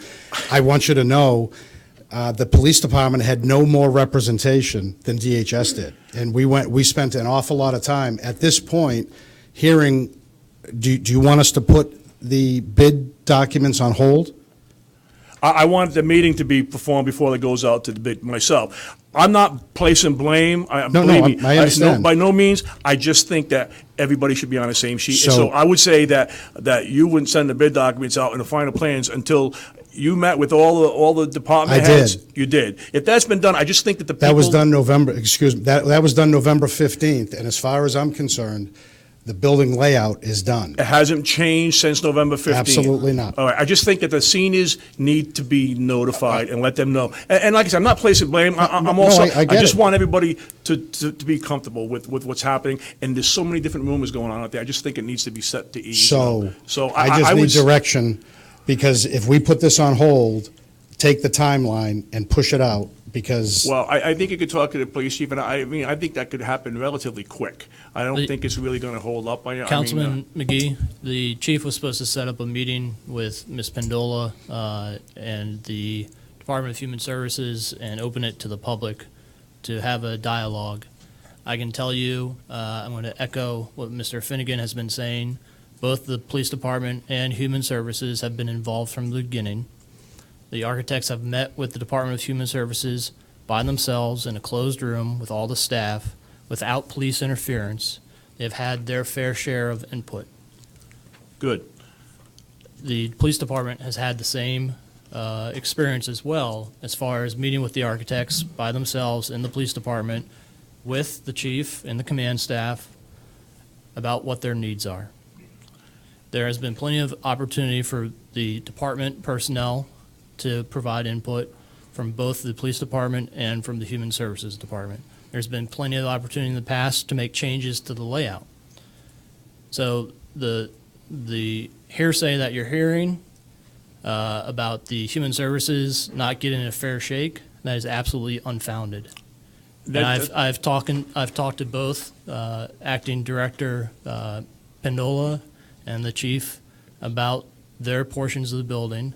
And at the last building meeting, the unofficial building committee meeting, both departments were asked point blank at that meeting as well, and Councilman Carlson was there, are you satisfied with the way the layout is, or forever hold your peace? And they both agreed that they are. I mean, they're not happy, it's not what they want, but they're satisfied with the way things are. And Mr. Manager, I understand that, and I, like I said, no blame is going on. I just want to make sure that the seniors understand. They're taxpayers too. I want to make sure they understand. I'm not saying change the plans. If that's the case, they've met and they plan, just let the people know, meet them at the senior center, discuss with them. I'm not saying you, I'm just saying let them know what's going on, and if everybody's comfortable with it, I mean, I'm fine. I'm not in the building committee, but I just want to make sure that everybody is aware. Well, I would. Because there is rumors going on. I don't know of this meeting, and with all due respect to the chief, I don't think that's unless you tell me that it is, I don't think that's a meeting for the chief to broker, because if the DHS and the police department want to have a joint meeting with the committee, I'll be happy to be there for that. And certainly if there's another contingency of people that needed to be heard that weren't being heard through DHS, it's late in the game, but I agree with you. I mean, I spoke to the chief. I'm sure he's not going to handle the meeting himself. I'm sure the building committee was going to be part of this meeting and discuss it with him. I just happened to speak to him. We have a new director from Human Services will be starting later in the week, so I just wanted to make sure that he included the Department of Human Services and the building committee. Like I said, it's not his meeting, but someone's got to set it up, and the chief's the only one left, from the original push for this building, the DHS and the police station. So that's why I spoke to him. I just, I'm not saying by any means not put it out to bid. I just want to make sure that the seniors are aware of what's going on. That's all I want. Based on what you just said, it sounds like the meeting is scheduled, and unless I hear differently, we expect to, after the planning commission, if it is in fact administrative and we do receive the approval, we'll be going out to bid on Thursday. Unless I'm advised otherwise. And I think they all talked about having an open meeting and possibly having it here instead of Wood Street, because there'd be more room. Who's they all? At the committee meeting, or afterwards, I guess. Maybe it wasn't at that meeting. At the last meeting, when you were. There has to be a meeting, there has to be a meeting, but I just want to bring this up. You got to come up, Tom.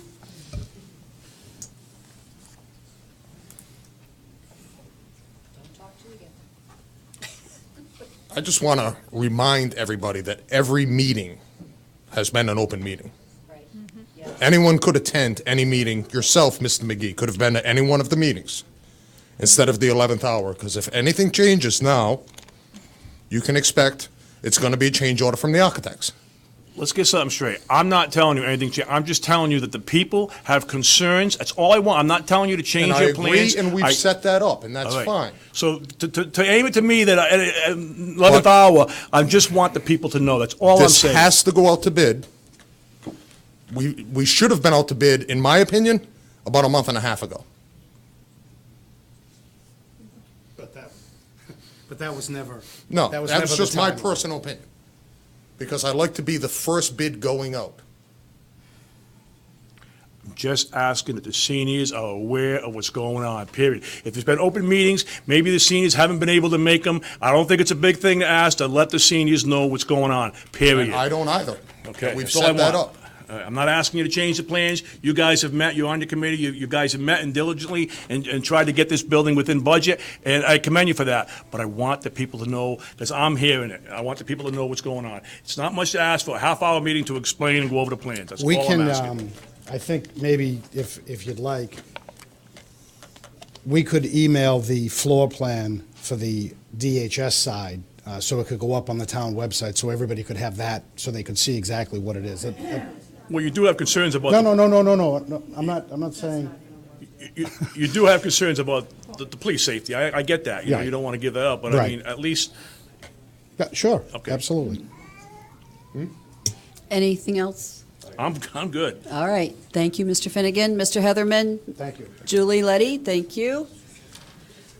Thank you, everybody, for listening. Next, Mrs. Lavoy. Discussion on updating the town zoning ordinance to exclude gun ranges in certain districts. Mr. Gorham, would you like to talk to this, speak to this?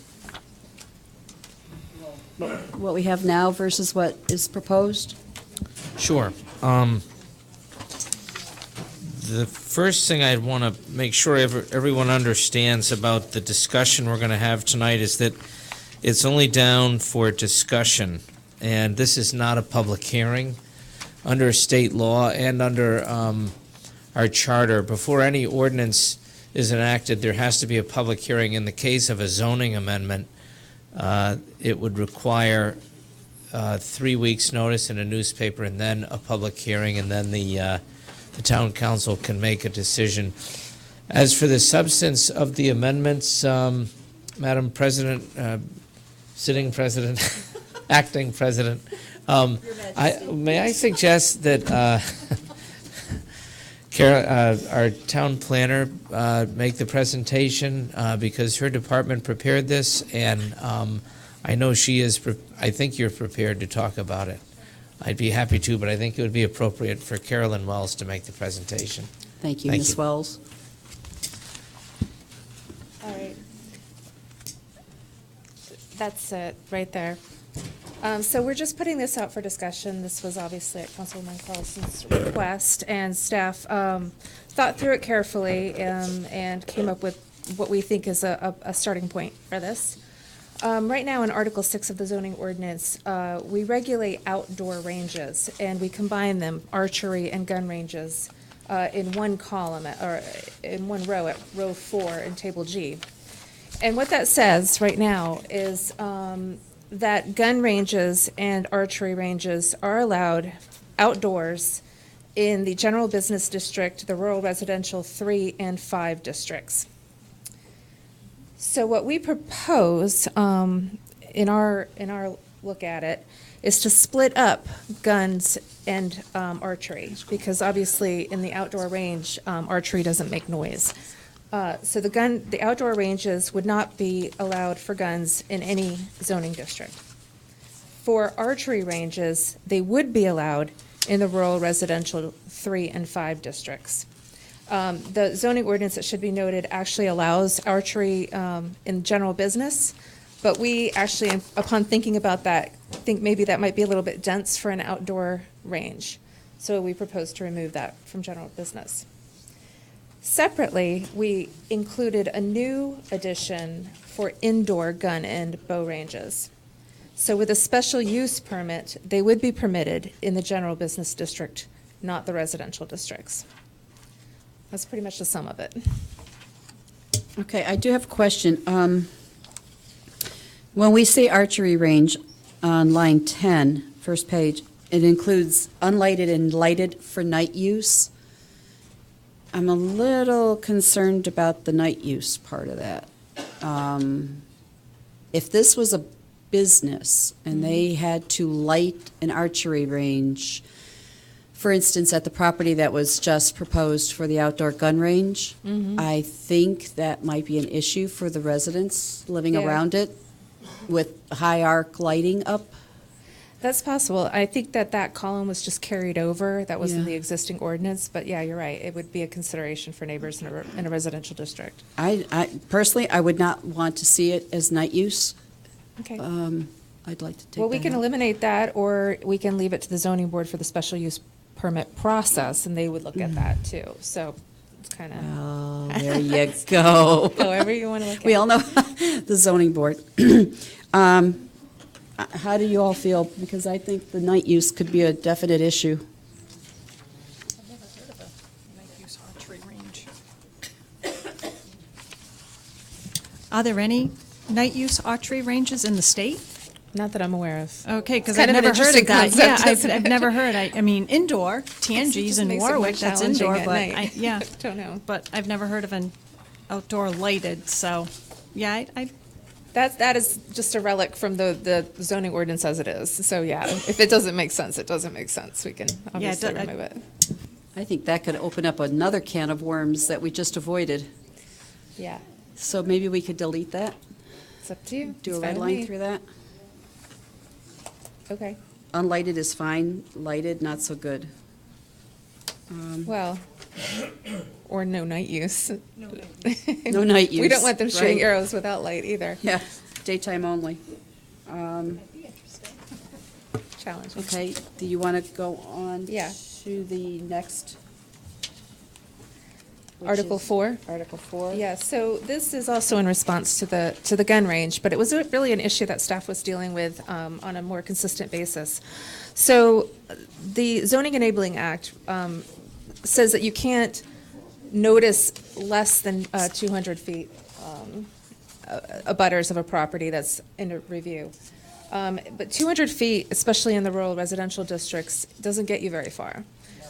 So right now, I think we have extended it in more recent zoning sections like wind, where we have expanded abutters notices. But for the remainder of the zoning uses and applications, it's still very small. So in discussions, we looked at the subdivision regulations, which breaks it down by district. But I think as, and Brian Wagner in my office was writing this, I think that he noticed that it becomes very difficult to emulate the subdivision regs when you're talking about zoning, because there are so many small zoning applications for little things, and you don't want to burden the applicant with a huge noticing process when it's really a small thing. So what he did is he broke it down into different categories, expanding beyond the 200 feet for most of the general business districts, commercial districts, industrial districts. But for the rural residential 2 and 3, it's expanded to 1,000 feet. And for rural residential 5, it's 2,000 feet. That's a lot of property, but when you think about the property ownership in those districts, that may only be 4 or 5 property owners, depending on where you are. Additionally, he clarified the process and exactly what we mean when we say notice, just building on what was already there. And made it a little bit more formal or clear that the abutters have to pay for their own advertising and their own mailings. And that's pretty much it. The other changes to sections 430 and 450 really just sort of make it self-referential so that it's consistent throughout Article 4. That's it. I think these are great. I really appreciate the work that you all did on it, because abutters notices in the western end it can be a real problem, as we already found out the hard way. Any questions or comments? No, it's just for discussion. I'm still looking over. I think it's a good idea. I mean, there was, especially with all the controversy we had for the last, range, so Yep.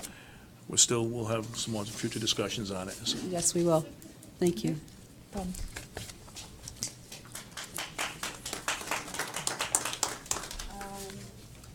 The next item, which was, I'm sorry. Because I heard an applause, there's obviously a presence here of people interested in this issue. Just remember that this was just an informal discussion, and that there will be an actual public hearing where you can weigh in. You have the right to do that. The hearing can go on and on and on if you want. It's a public hearing, and at that point, you'll get your say. So the process is very open by design, as required by state law. So you'll be back if you stay interested. Thank you. And public comment is coming up shortly. The next item, which was the discussion regarding Brady Sullivan / Harris Mill with the building department officials, is going to be tabled, and Mr. Gorham will explain why.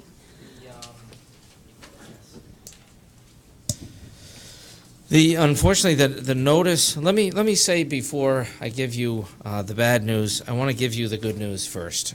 Following this section is public comment. We have public comment on the agenda at every meeting now. If you want to sound off about anything that's in the notice, described in paragraph 10, you can come and offer public comment on it. The problem with the notice on item C10 of the agenda, for those of you who are holding an agenda, the problem is that it simply says discussion on Brady Sullivan Harris Mill with the building department officials. The notice is probably borderline vague, too vague. And if we proceed, I am afraid that there's going to be litigation just over the efficacy of our notice, and I don't want to expose the town to any liability. This agenda was made while I was away, and quite frankly, if I'm going to have a discussion about the ramifications of Harris Mill in any respect with building department officials, I probably would not begin it in an open forum like this. I know there are some issues there that people want to talk about, and I know there are some issues there that people are concerned about, but we're not going to start a discussion with the town council. I don't think it's good policy anyway for the town council to start that discussion in the open here. There is a way to address whatever needs to be addressed at Harris Mill by the town, but I don't think that tonight is going to be the way to begin it. But more important, I just don't think the notice is clear enough about what exactly is going to be discussed about Harris Mill. It just says a discussion on Brady Sullivan, Harris Mill with the building department officials. So the problem is, under the OMA, if I'm wrong and somebody brings a lawsuit against the town saying this is unduly vague and you shouldn't have had this discussion, we can be sued for, actually the statute mandates that we have to pay the attorney's fees of people who challenge the notice. So the safe thing to do here is to say that we're going to table C10. On the other hand, and here's one of the conundrums of the Open Meetings Act, you can come up during public comment and talk about anything you want. So if you want to sound off to the council about your feelings about Harris Mill, you're free to do that. And quite frankly, with the notice such as it was written, even if I allowed it to proceed, there wouldn't be much engagement that the council could get in with you anyway, because it is so vague. So anyway, if you want to sound off, that's next, and you're welcome to do so. Okay, public comment time. Raise your hand and come on up. Please state your name and your address.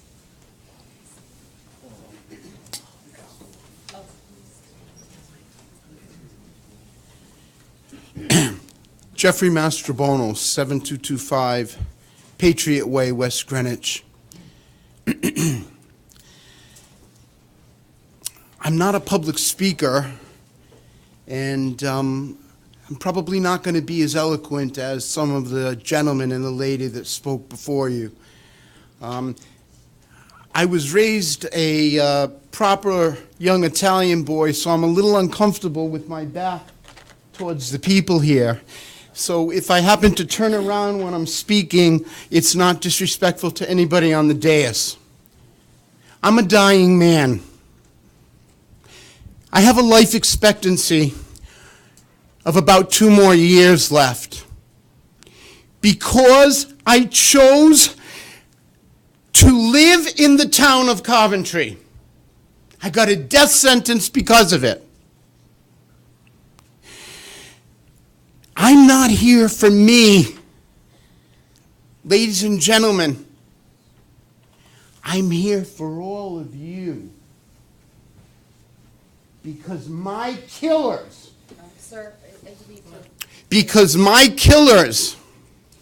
are in the audience tonight. And the town of Coventry has much responsibility. I want to just say, and I have to just be myself, ladies and gentlemen, when I heard Mr. Waters speak, because I've heard him speak before, it made me want to vomit, and I'm going to explain to you why. today, Town Solicitor, you and I have spoken on the phone, and I want to thank you for being kind to me the times we spoke. Very gratefully appreciative, sir, for that. It's a little bit confusing to me what you said about meeting in closed council and this and that. I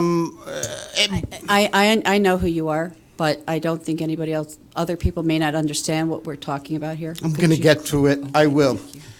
But the thing about being in an open session and everything is open is because people are sick and getting sicker. Over 100 now at Harris Mill. And I'm just Loft Apartments, Brady Sullivan Properties in Coventry. They don't have to get sick like me. They don't have to die like me. And the town could have prevented it on many occasions. And I'm going to show you proof that there is a building official in this room who is a liar. Who lied, I have the proof. Bono, I forgot to read the rules for public comment. Okay. And you may not like me as much after I read them, but these are the rules and they have to be followed, okay? Sure. Public comment shall be limited to 3 minutes per participant. No participant shall be heard more than once until all wishing to speak have been heard once. Comment shall be directed to the council. There shall be no personal attacks or disparagement, and comments shall be polite and civil. The president may terminate public comment for any participant who violates these rules. Thank you. Okay. Now, I didn't start the timer until just now, okay? So I'll give you the benefit of the doubt on that, but I hope you'll follow the other rules. Thank you. Of course I will. So in other words, if somebody is here trying to protect children and people who are getting sick, they got 3 minutes to speak? To let people know what's going on? Is that it? I guess it is. So I don't know how I can tell this story in less than 3 minutes, but I would suggest that everybody behind me and everybody in front of me Google Brady Sullivan mold, Brady Sullivan lead, Brady Sullivan attorneys general, Brady Sullivan poisons children. Know their past and know that the tens of millions of dollars that they've gotten on historical tax credits we paid because the officials who gave these historical tax credits should have looked at Brady Sullivan's past sins. So here, I've been poisoned because of mold pathogens oozing out of the floor in that building. Mr. Graham Waters lives in that building. I appeared before Mr. Graham Waters and other town officials here, pleading with them months and months ago, do something to protect the kids and the people in that building. Help the people in the building. All beneath the floors are contaminated with pigeon guano feces that are in my blood, that have poisoned me, that have given me hypersensitivity, pneumonitis, interstitial lung disease, and they're beneath the flooring in all the building because proper rules, regulations, and guidelines were not followed when the original rehab was done. Building official field inspections were not done. The town looked the other way to Brady Sullivan when they came in because they were just so happy that old mill got renovated. In the 1950s, when the mill became abandoned and dilapidated and the pigeons came in and laid their thousands of feces all in it, Brady Sullivan did not remediate it. So the gases ooze up through the floors, poisoned me. It's in my blood. And not only that, in the Great Flood of 2010, that we all remember, Macy's was underwater. Brady Sullivan, Harris Mill, just next to the West Patuxent River, was flooded in the fire of 2011 in my building in that mill. There was such water infiltration by the fire department because of the arson. Mold is coming through the walls. People, babies, 7-day-old babies are being poisoned in that building. Here's what Brady Sullivan does. They start in New Hampshire, then they go to Massachusetts, then they go to Vermont. They've targeted Little Rhodey. They go to different states because the EPA catches them and finds them. They buried 16 tons of toxic chemicals under the cement in one of their other bills, poisoning the water system in the town of Londonderry. You people, your children, your grandchildren, you are all in grave danger. Not only that, I know the town is not responsible for this, but deadly, toxic, hazardous lead is all throughout their building. There is fraudulent certificates of conformity that they've been done. They are known as the biggest violator of toxic lead in New England. People and kids and pregnant women are going to continue to get sick. If you don't do something about it, they're taking on new people as we speak. His time is up. With all due respect. So sorry. Mr. Bowman. I have to stop you here because we have other people. I want to thank you all for And we allowing will try to get this back on the agenda again because I am very concerned about this. I did ask You for it have to be no on the idea agenda what's tonight. going on. No, I do, honestly. I've been following it very closely. Thank you so much for giving me this opportunity. Please help save the kids. I don't know what we can do, but we will address. We'll look into it. Thank you. Thank you, sir. Ma'am? You have to come up and give us your name and address.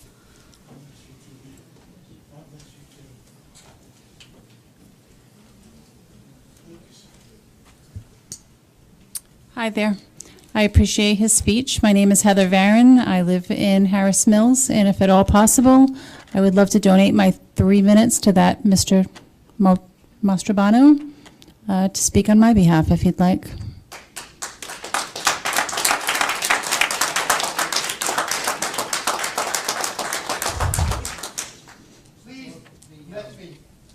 The rule is that everyone gets to speak once first. I understand. Then you can have round two. I understand. It's nice of you to donate, but when you think about it, you really don't have to. Thank you. Yes,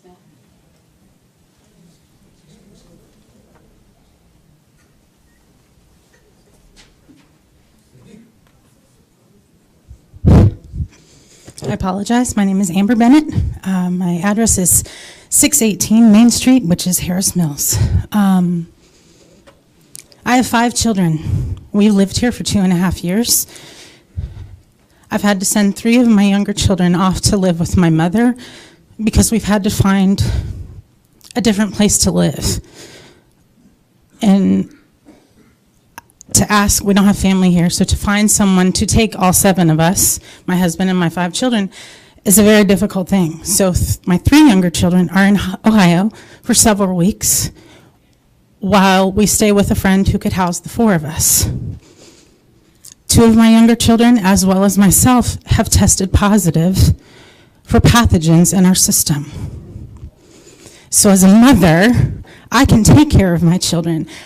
But when it came to me, the devastation sunk in because the idea that things have been covered up, or I had to sit 6 months, which I have emails and pictures, 6 months for water damage that happened in my home that they didn't do anything about. I have pictures of black mold coming through the system above in our bathroom. Nothing was done. And then when they did do finally something 6 months later, a patch was cut out. Nothing else was gone above. Nobody else went in above as it continued to seep further down. So the lack of their attention to taking care of what is happening, knowing that things like that are happening, has done stuff to my family that they are at fault for. I know one of the things that I heard was that we haven't brought it to the council's attention. My apologies, because I didn't know I was supposed to do that. I pay a lot of money for the place that we live in, for them to take care of it. I didn't understand that I was supposed to come here. So I'm not At this point, I apologize because we didn't do what we were supposed to, apparently. But now that I've had my children tested and poked several times now because we've been asked to go back by our allergist and immunologist because they're finding things in my children's systems, we've had to take them multiple times for blood work. And my children, who should not have to go through that, are the ones who are sick now. So something needs to be done because it's hurting multiple people. Something has to be done. Thank you. Thank you so much. Yes, ma'am.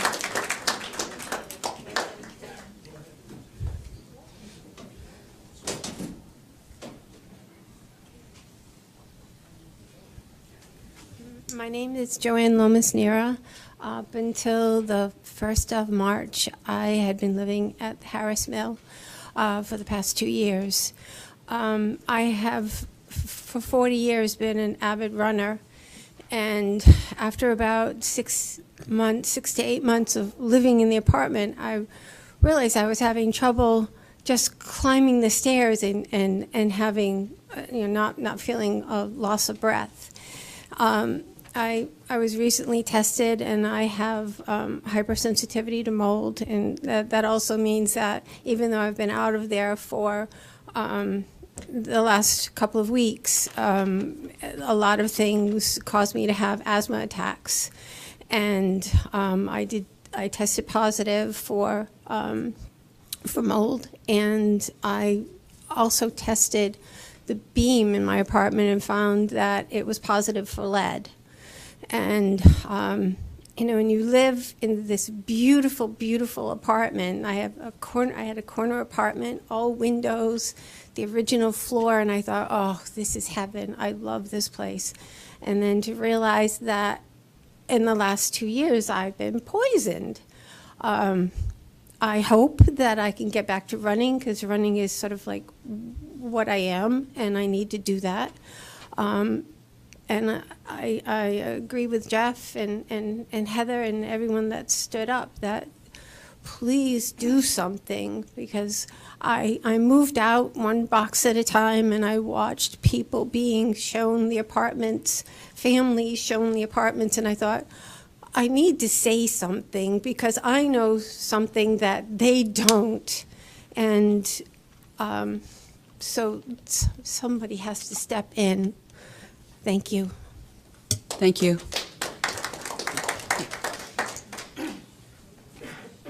Kate Whittinghill, 586 Old Main Street, Coventry. This is the first I heard of it being this bad. So I have a question for you, and I would like an answer. You said that things need to be tabled about this particular issue with Brady Sullivan and Harris Mill. It also says here, number 10, discussion on Brady Sullivan, Harris Mill with the building department officials. The first gentleman, and I'm sorry about the last name, I apologize, said that the town doesn't necessarily have anything to do with this, and that it says here the building department officials have something to do with this. Can you please explain to me what the building department officials have to do with this issue? Please. If you're talking about, well, first of all, it was tabled because the C10 on the agenda, I think, is borderline vague about what we're going to talk about. It's just too broad, and there was an objection, and so. Okay, borderline vague. I understand that vague is vague. It's tabled for that reason. Okay. Does it include what's being talked about tonight? I don't know. I can't divine from that notice what, and that's the problem with the notice. I mean, you're asking me, what were we going to discuss as part of C10? Correct. And the answer is, it's not clear, is it? And that's the point. Well, then how did this information, 10, very simply, get there in the first place if you don't have any information at the moment? I'm just curious how Well, that got obviously- there. Obviously, there are people who are complaining about Harris Mill, and they want. There are people who are dying. Okay, so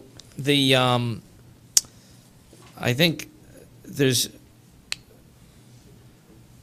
probably going to be some type of discussion with the building department if there hasn't been already. With our building department. Is that Yeah, correct? right. Oh, okay. Thank you. That's what I wanted to clarify. This item was put on the agenda at the request of Councilwoman Carlson from the last council meeting. It was Our determined- building, the Coventry, the Yes. town of Coventry's building department. Yes. All right, thank you. For what it's worth, I'm not sure that I'm going to have a discussion in public with the No. building department. I'm the town's lawyer. I understand. And I have a job to do, and I have to make sure that I do it the right way. It just And was might very not vague It once might not be this one. expedient to the interests of the town, Hmm. which is all I represent, Hmm. to have a public discussion about that. No, I understand and I that. made that clear. So, No, I understand. I just Thank you. wanted to clarify the building department and the fact that he said the town didn't have anything to do with it, but it seems that the town does. So I was just trying to clarify Thank that. you. Thank you. Mrs. Andrews, thank you for waiting. Hi. My name is Lynn Andrews. I live at 201 Richardson Road in Western Coventry. I'm here speaking on behalf of the Advisory Board of the Department of Human Services. We are appalled at the lack of input and consideration we have been given on the latest plan of the Police and Human Service Complex. The staff at the center worked tirelessly to promote the bond issue. We were encouraged with the community's recognition for the need of expansion of both facilities. Previous attempts of the police department to pass a bond for a new station on their own had failed, once the town voted for new trash cans rather than grant the department a bond. Over the years, the director and the social work staff have become invaluable to the citizens of Coventry. We helped the police department get this bond through. The colonel advertised that the proximity of the police department to human services would enhance the public relations with the people accessing the center. We have not had any interactions with the police department so far. The building committee has shrunk the space available to the center. They have told us that we have to be out of our present location by June 1st, and that Oak Haven will be our new space for at least the next year. We don't agree with any of these proposals. You may disregard us. You may overlook the important work that is done on Wood Street, but you will not silence us. We will not go quietly.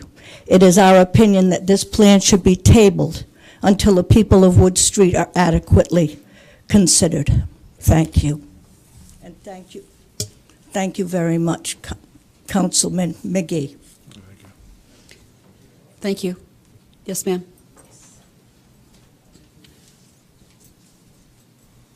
Cheryl Eyrig, I believe I'm in District 4. I went before the school committee this week, and I do have to say they had a wonderful presentation of Willy Wonka. They had a little performance, so I was very impressed with that. I've also been through your budget, all 115 pages.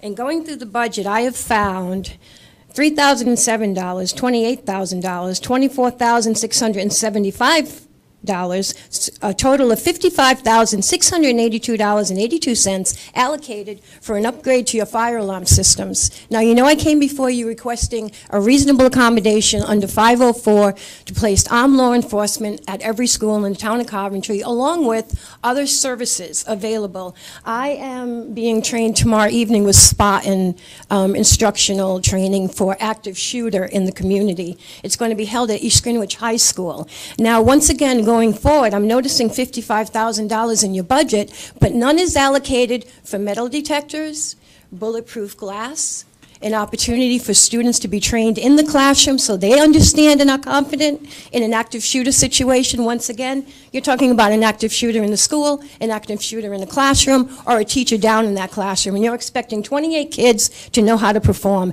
and you're not giving them any confidence in that situation. So once again, coming before you approve that budget, I would like people to understand going forward in 2018, 2019, you haven't addressed one single penny to upgrading the systems that are required to keep those schools safe. More importantly, right now in this town, we should have one armed law enforcement officer at every school, right now, here in this town of Coventry.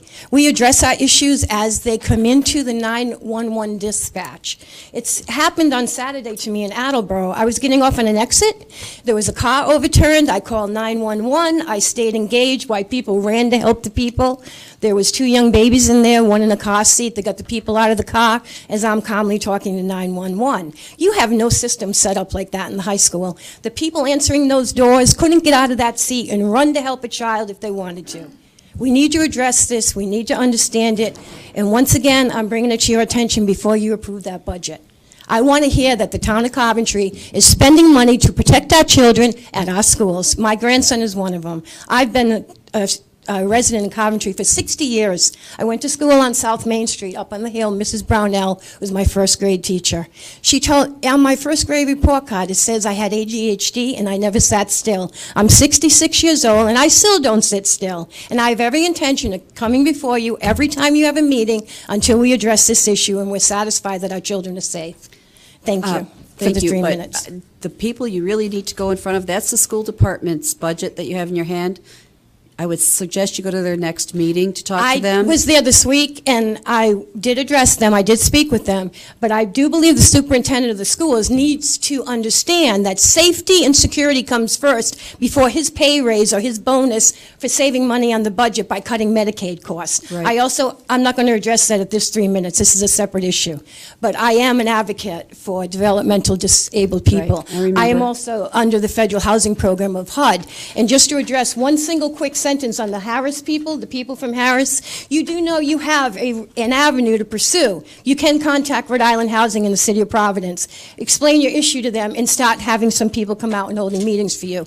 Thank you for your time this evening. I would talk to Mr. Levis, though. Oh, I'm going after Mr. Levis. We agree I with seen you. him exit this room before I could get to him, but don't you worry. I know his phone number. I know where you can find him. He's across the street. Thank you. Thank you.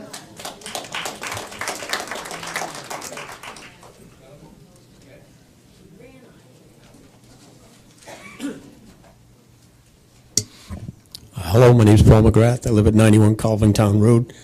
I applaud the changes in the notification for the abutters. I would suggest that you do something about the time period. I was involved with a gun range situation. We basically get a notice, and when it all comes down to by the time it's mailed, the abutters receive it, and the meeting happens, you get about 3 or 4 days to contact a lawyer, do some research, get yourself, all your ducks in a row. It's just not enough time. I would suggest that you look at extending the time when the notices have to go out, and it doesn't increase the cost to anybody or anything else, and just change the ordinance to increase the time that the abutters have time to prepare for it. Thank you very much. We can consider that. Thank you, Paul.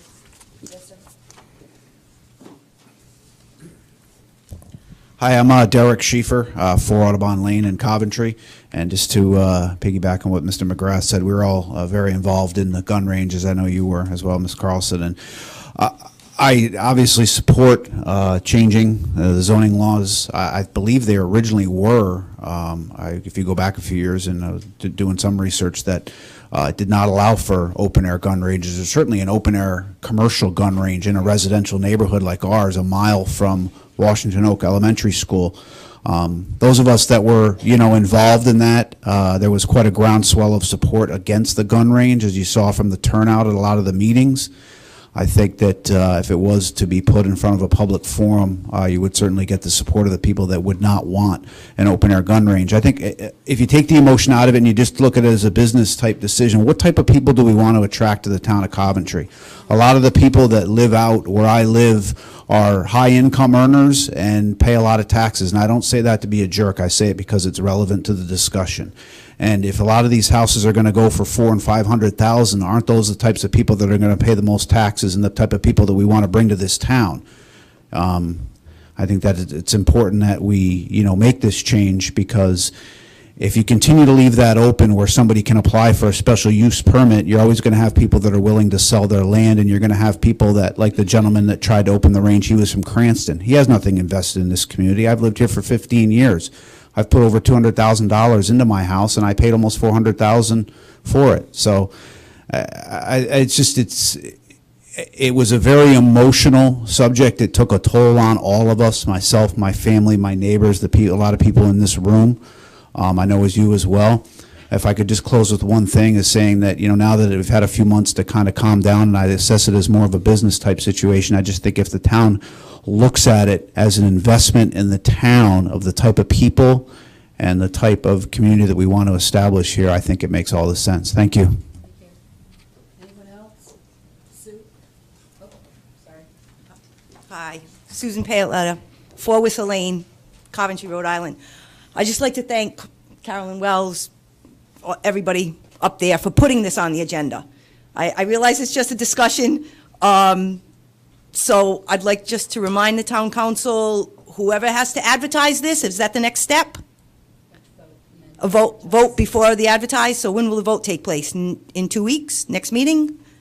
I hope Hopefully. so. I would like to not delay it. Has come for first reading. Well, we will vote to advertise it, not Okay. vote on whether or not we pass it. Okay, I'm begging you, this is your time, not the zoning, not the planning, to act. Parkland, Florida has been in the news, there's bigger issues going on. It's just, I'm asking you to listen to like the teenagers at Parkland that survived the mass shootings. Thoughts, prayers, delays are not enough. Enough is enough. Now is the time to take action. So please, get it on the agenda to have the vote, to have the public hearing, and we'll talk more then. But please support these changes to make Coventry a safer community. Thank you. Sorry, you kept trying to get up here. That's okay, not a problem. My name is Megan Hilson, and I represent the landlord of Harris Mill Lofts, Brady Sullivan Harris Mills, and I appreciate the opportunity to just speak with you very briefly this evening. I want to be clear that the landlord doesn't have any information that there's any unsafe mold condition at the property, or that they don't have any information that the property is unsuitable or uninhabitable for people to occupy. Since early February, Brady Sullivan has hired an independent certified industrial hygienist to conduct assessments of units. This is a property that consists of 157 units. To date, there have been 38 units that have been assessed, 38 units that we've been permitted access to do this. That's 24% of the units at the property. I have reports from 23 of the inspections. I have the results of 23 of those inspections to date, or 15%. And the reports from all 23 of those reports indicate that mold at the property is within normal levels. It is all essentially unremarkable. So, I'm not a mold expert, but I certainly have spoken to mold experts, and they, caution and remind us that, mold is everywhere in the air. It's a naturally occurring substance, and again, the testing has indicated that, the testing done to date has indicated that it's normal at Harris Mill. Brady Sullivan has and remains very willing to conduct additional assessments and testing at their expense. We have endeavored to be very responsive to the tenant concerns and fully transparent. To that end, our manager of tenant relations sent an email to all of the residents several weeks ago informing them that we would, if they provided access, we would do an assessment again by an independent certified industrial hygienist. And we would provide them with those results. And in that same communication, we provided the residents with the results of the testing that we had at that time. Many residents did contact contact us for assessments, and we have done them diligently. There's been some recent concern amongst tenants that I, again, heard tonight about there being lead paint in their unit. Each of these units does have a certificate of conformance issued by a state licensed lead inspector that certifies the units as lead safe. There's been some, I think, inaccurate and misinformation out there that these units are lead-free. They're not lead-free. They've never been told that they were lead-free. In conformance with Rhode Island law, they have all been inspected prior to occupancy, and again, on an ongoing basis, that they are, in fact, lead-safe. Nevertheless, we have, again, at our expense, had the state licensed lead inspector come out and do additional assessments where tenants have asked for them to address their concerns. You know, we are very sympathetic and share many of the frustrations that residents have brought to us about receiving false and misinformation about the property. They've expressed concern to us about receiving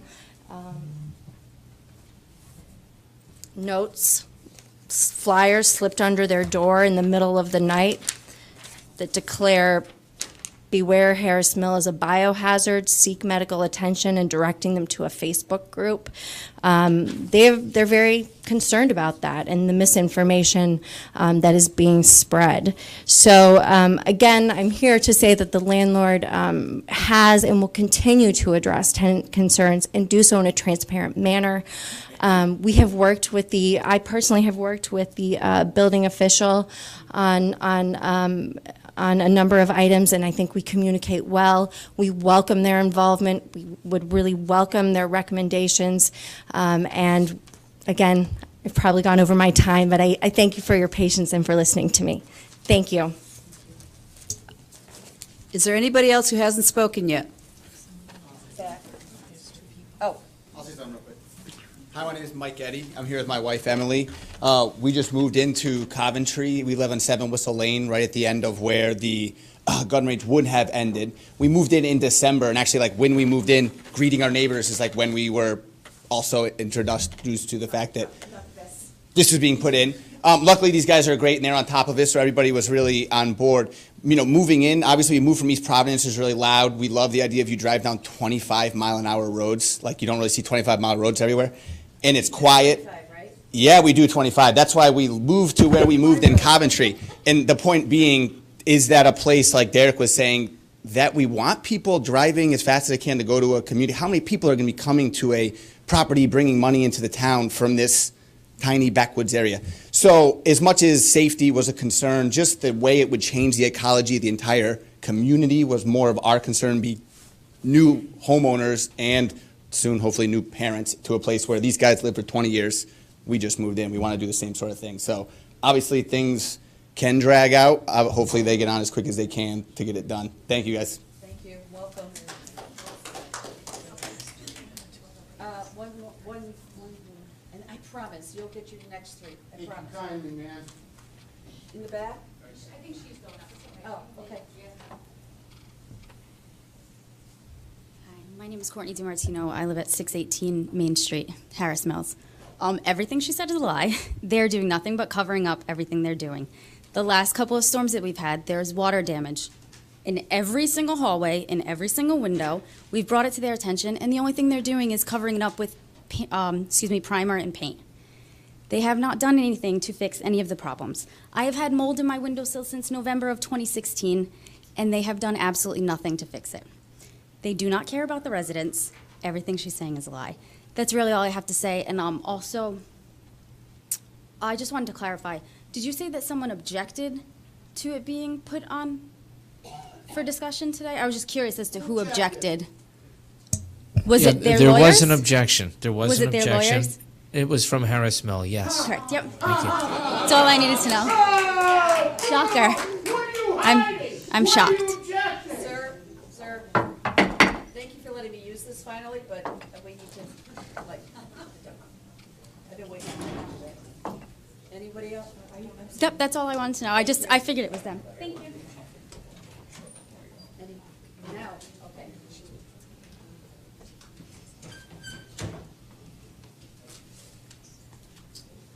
Hi, my name is Denise Donahue. I live at 1040 Hill Farm Road. I'm going to change the subject for just a minute. I'm really just here to show my support for the school committee and the school department.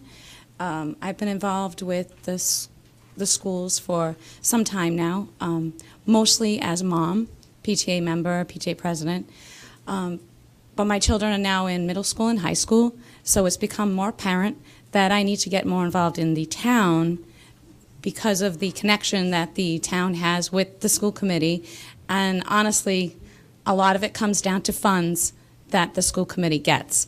So myself, along with many other parents, are really trying hard to get more involved and put our opinions out there. But I just want to make sure that we're still heard. I know it's very overwhelming. Everything that I've heard tonight is super overwhelming. Lots to think about, but when it comes right down to it, your town is the children that you have in it. If you have great schools, you'll have a bustling town, and you'll have a very successful town. So successful schools means a successful town. So I just want to make sure that we remember that when we go to the budget and we think about how we're going to make things happen for our schools here. Thank you. Thank you. Now. 3 minutes, though, because it is getting late, and Gotcha. we've got some work to do. I want to apologize for raising my voice, but when you hear your doctor tell you that you have 2 years to live because you have pigeon feces, guano spores, fungi within your system that gave you interstitial lung disease because of the environmental pathogens, I lose my cool sometime. Everybody should know here that it's around the country, right? People are saying, if you see something, say something, right? That's a big thing around the country. I did see something. I did say something. I met with Graham Waters, Director McGee, and Robert Assalone, who's a liar. He's not fit to be the building inspector, and I brought the proof. Mr. Waters lives at Harris Mill Loft Apartments. Mr. Waters should have recused himself from that meeting with me because of the obvious reasons. You pay fair market rent, you said in the article. I paid $2,700. How much did you pay? I begged Mr. Waters 8 months ago or several months ago, and the other town officials, do something to save the kids, do something to save the people. They refused to do anything. I told them there's pigeon guano feces under all the wood. I showed them the pictures. I showed them the pathogen blood results in my body. Miss Lavoie, you are an angel to this community because I went to City Hall and I requested the documents of the original rehab, every field inspection that was done, every permit, every contract that Brady Sullivan used. And you sent me an email saying that Robert Assalone, who we expect to protect us, who is not protecting us, told you he gave you everything. He's not giving me anything anymore. He gave me nothing. I got one document from Mr. D'Agostino, who works for you, Mr. Solicitor. You want to table this. You want to stop what's going on. You want to protect the town. It's about us who need protection.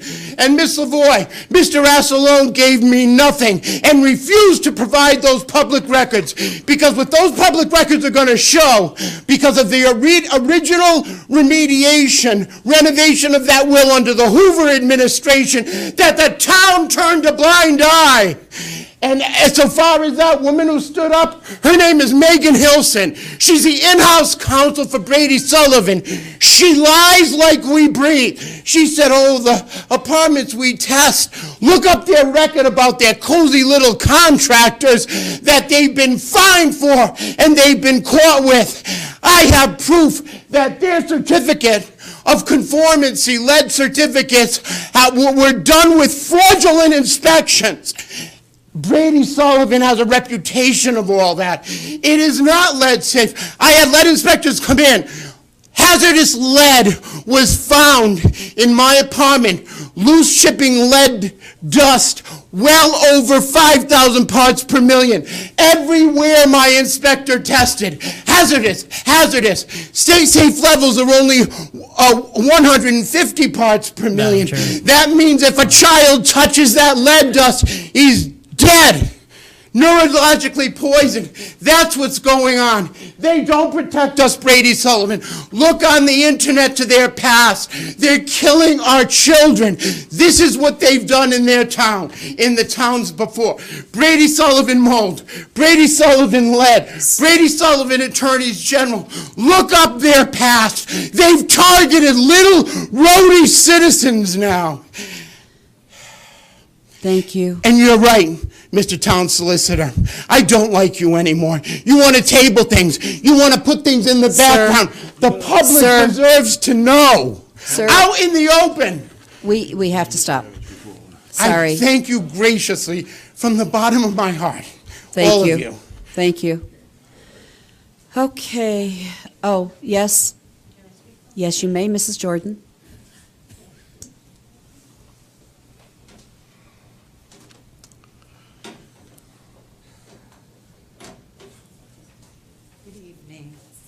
I'm Diane Jordan, 600 Town Farm Road. I just wanted to mention about the gun range. That's why I'm here. And we all know the many dangers and factors in a gun range. You know, I've lived here for 26 years, and it was scary. It was scary to know something like that, you know, could have happened. And I just want to say that I hope that we can go forward quickly on it. And I want to thank everyone that has worked on it. Thank you. Thank you. Mrs. McGrath, last.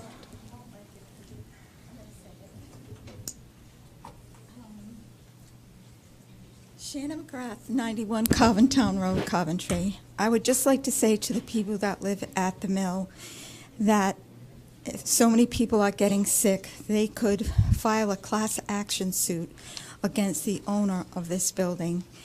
They have, oh my God. Okay, so I didn't know that, but it's an avenue.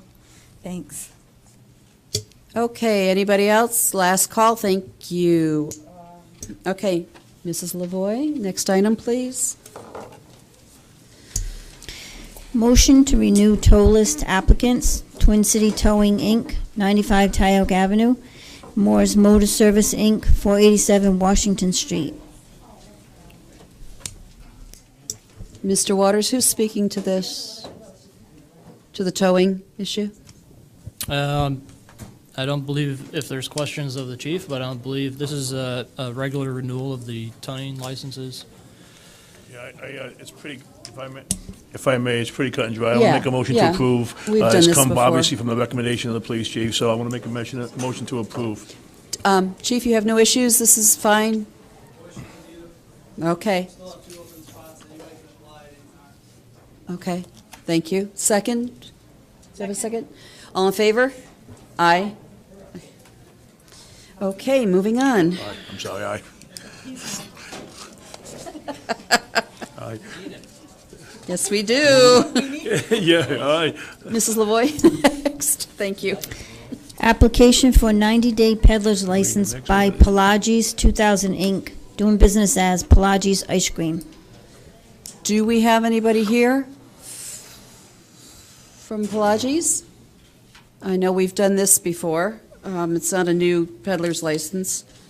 Do I have a motion? Yeah, I'll make a motion pending the stipulations. Yeah, stipulations that are in there that we approve. They've been by us quite a few times, and they're a good, good member of the community, so I make a motion we approve. Second? Second. All in favor? Aye. Thank you. Next. Aye, aye. Approving the sewer tie-in for 192 Tyoke Avenue. Okay, who's speaking to this? I can speak to these or introduce them. And if Mr. Joe has any comments, I'd like to hear those too. If Okay. you have anything. No? If- Yes? No? Good. Do you want me to speak first? Go ahead. Okay. Both 192 Tioga Avenue and the sewer for tie-in for Cheryl Lane come referred to the town council from the sewer subcommittee after review. 92 Tioga Lane is for a tie-in for a multi-unit apartment building, and Cheryl Lane is a development. Well, let's do one at a time because they're separate on Okay. here. to 192 Tioga Avenue is for a tie-in on Tioga Avenue of I believe it's a 5 or 6 unit apartment complex. Can I, Mr. McGee, do you have any comments? Because I know you were at that sewer subcommittee meeting with this issue. It was discussed, and it was Yeah. approved by the sewer subcommittee, so there's no issues. No issues? No issues. Okay, and it's not a problem with the 6-inch PVC No, going that's- into an 8-inch and all that No, stuff? that's all been discussed, yep, that's good. Okay, and is there, I know I looked at the other one. Is this one have a sewer assessment with it? Yes, there's a memo on the first page, page 26 of 61 of the packet. Oh, there it is. I didn't highlight it, sorry. Okay, so for public information, the sewer assessment for the property will be $69,989. Okay, can I have a motion to approve? Motion to approve. Second? Second. All in favor? Aye. Okay, Mr. Waters, next one? As mentioned, it's a sewer tie-in application for Cheryl Lane Development, which is in, if you forgive me, I can't remember the name of the development right now. So Westwood Estates? Yes. Westwood? Westwood. Oh. Thank you. Is for a tie-in from new development for, I believe it's 20 sites, 20 properties. And that has also been referred by the sewer subcommittee for approval from the, by the town council. And that's on page 32 of your packet. Is there any discussion? No, that'll be being tied into the private sewer line and then being pumped out to the town line, so that's all been approved also by the sewer subcommittee. Mrs. Bacon, did you have any questions? No? I'll just make one. Oh, hello, sorry, Carmen, I didn't see you. One other note that the sewer assessment for each site is 7533 and change, and that is based on a previous assessment that is $6,600, and then plus the cost of inflation is calculated in. So it has a CPI on it? Correct. Right? And that's on page 33 of your Right. packet. So the total is $150,675.20. Carmine, did you have anything about? Yes, I'd like to be on the record that this is a private sewer line. Mhm. It's currently pumping. Oh, and we need your name and your address. Okay, is it on? Yes. Yes. Carmine Oliveri, Treasurer of Westwood Estates, 1A Lena Rose Way, Coventry, Rhode Island. I'd like to be on the record that this pump station, or the line is currently pumping down Reservoir Road on a private sewer line. Right. It's pumping approximately 17,000 gallons per day. I have a report from Commonwealth Engineers that says the line can pump 760,000 gallons per day. Also, this is a private line. It has been built by Westwood, and at this time, we'd like to advise the council that it's our opinion that you can only advise for health and safety, that no assessment can be assessed. I'd like to distribute this.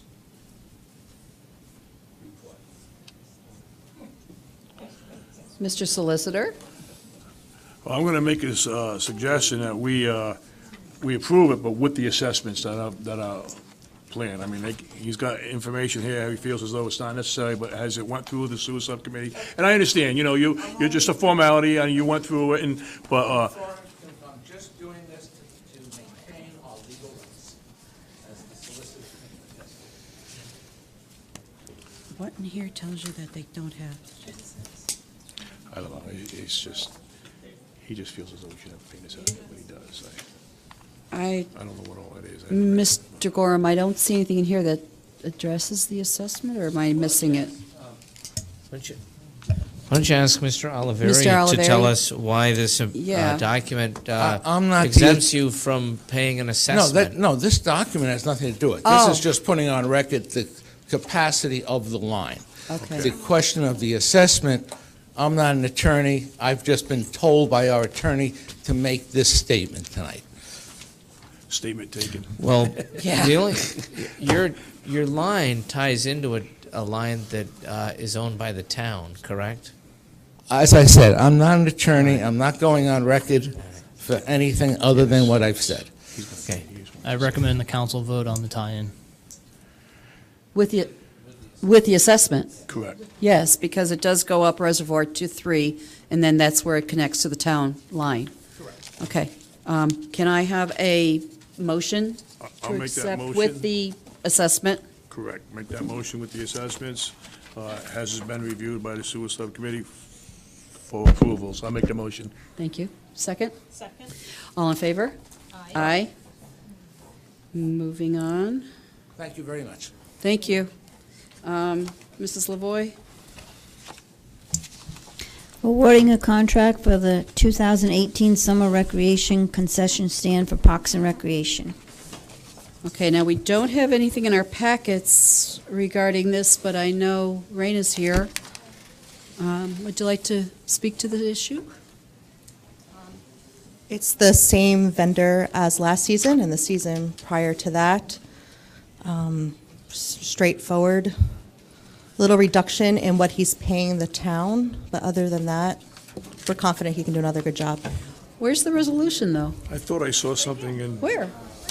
Yeah, 51. G3. Wait, maybe I have it in my 2-inch thick sewer stuff here. Wait, I clipped it all together. Go right ahead. Did you get any other bids, or was this? This was the sole bid. This was the sole bid. Thank you. Thank you. And you're Sorry, happy it with was their work mixed. from the last Very year? happy with their work. How much are they paying for the lease? How much are they paying? They're leasing the concession stand? So for the facility at Payne, the Coventry Little League, they're paying $785, which is a 46% reduction from last year. And then for the Coventry Little League Wood Street concession, they're paying $285. That's a 73% reduction from last year. Why are they getting a reduction? I spoke to Cagney Food Services, and they said they weren't making as much revenue as they had in the past from the games. So in total, so Cagney will be paying $200 a month and $45 a month from April through October. That goes back to the general fund, the town to pay for lighting and water. And the $1,070 will go back into a concession fund, which go, any kind of repairs that are needed will go straight back to the leagues. So the money does go back to the concession stand to upkeep and all that stuff? right? Correct. Okay. Any other questions? Concession stand, town fund, right? Correct. It's part of the town cons- fund. Right, Okay. yeah. Yeah, yeah. It's part It's of a the town. specialized fund, so we Under can't Parks and spend it Rec. any other Right. areas. sorry. It has Oh, to go yeah. towards concession repairs. Anything else? I'm good. Can I have a motion? Yeah, motion to approve. And a second? Second. And all in favor? Aye. Aye. Thank you. Thank you. Next. Resolution authorizing the town of Coventry to consent to mutual aid agreements with the city of Cranston, towns of East Greenwich, Foster, Situate, West Greenwich, and West Warwick with respect to the police department, to its police departments. Okay, now this is not something new. We've done this before. Chief, would you like to come up and explain to everybody what this means? It's definitely not new. These have been around for a long time. Yeah. It's basically allows the jurisdictions to give mutual aid in non-emergency situations. So if we've got, an alarm happens in West Greenwich and they're tied up on something, it allows our officers to go over there and provide mutual aid to help them out, and vice versa. So we do it with all the surrounding towns, and the chiefs sign into it together. Any questions? Hi, in the resolution, it says that we have the attached agreements from Foster, Situate, West Greenwich, West Warwick. Yes. I don't have it in my packet. Okay. I only have Cranston and East Greenwich. Yeah, I saw that in the packet. It looked like you got them emailed to you, but I can make sure you get them if you Okay, want to but look at you them do first. have them. I have them all. They're signed by myself and the chiefs from Okay. each town. And what's the length, when do these expire? Generally, we can renew them by year by email. So the chiefs, we'll email each other and say, hey, we're renewing, and we just keep it on file per the law. But a lot of chiefs in the last few years have changed over. Cranston. I saw that, because they said Yeah. 3. Cranston, West Greenwich did. Actually, Foster is now. The chief in Foster's leaving. He's retiring. But it's good to get them on file and in place, and then we can renew by email. And then, if one comes up, we could do a renewal for the one. Okay, so you'll know when these are So would we be They're looking at? really indefinite. Oh, Cranston's actually said 3 years, but It that's di- just what their solicitor had put forth as far Oh, as okay. an I just MOU. wanted to make sure, because I didn't want anything falling through the cracks. No, I Just had wanna make ones sure. from Chief Volpe when he was here with cities and towns, and then we just renewed by email. But as so many chiefs kind of changed out over the last few years, I thought it was a good thing to get everybody on an MOU. Okay, great. I just All right. wanted to make sure. Okay. Thank you. Anything else? Can I have a motion, please? Motion to approve. To approve, and second? Second. All in favor?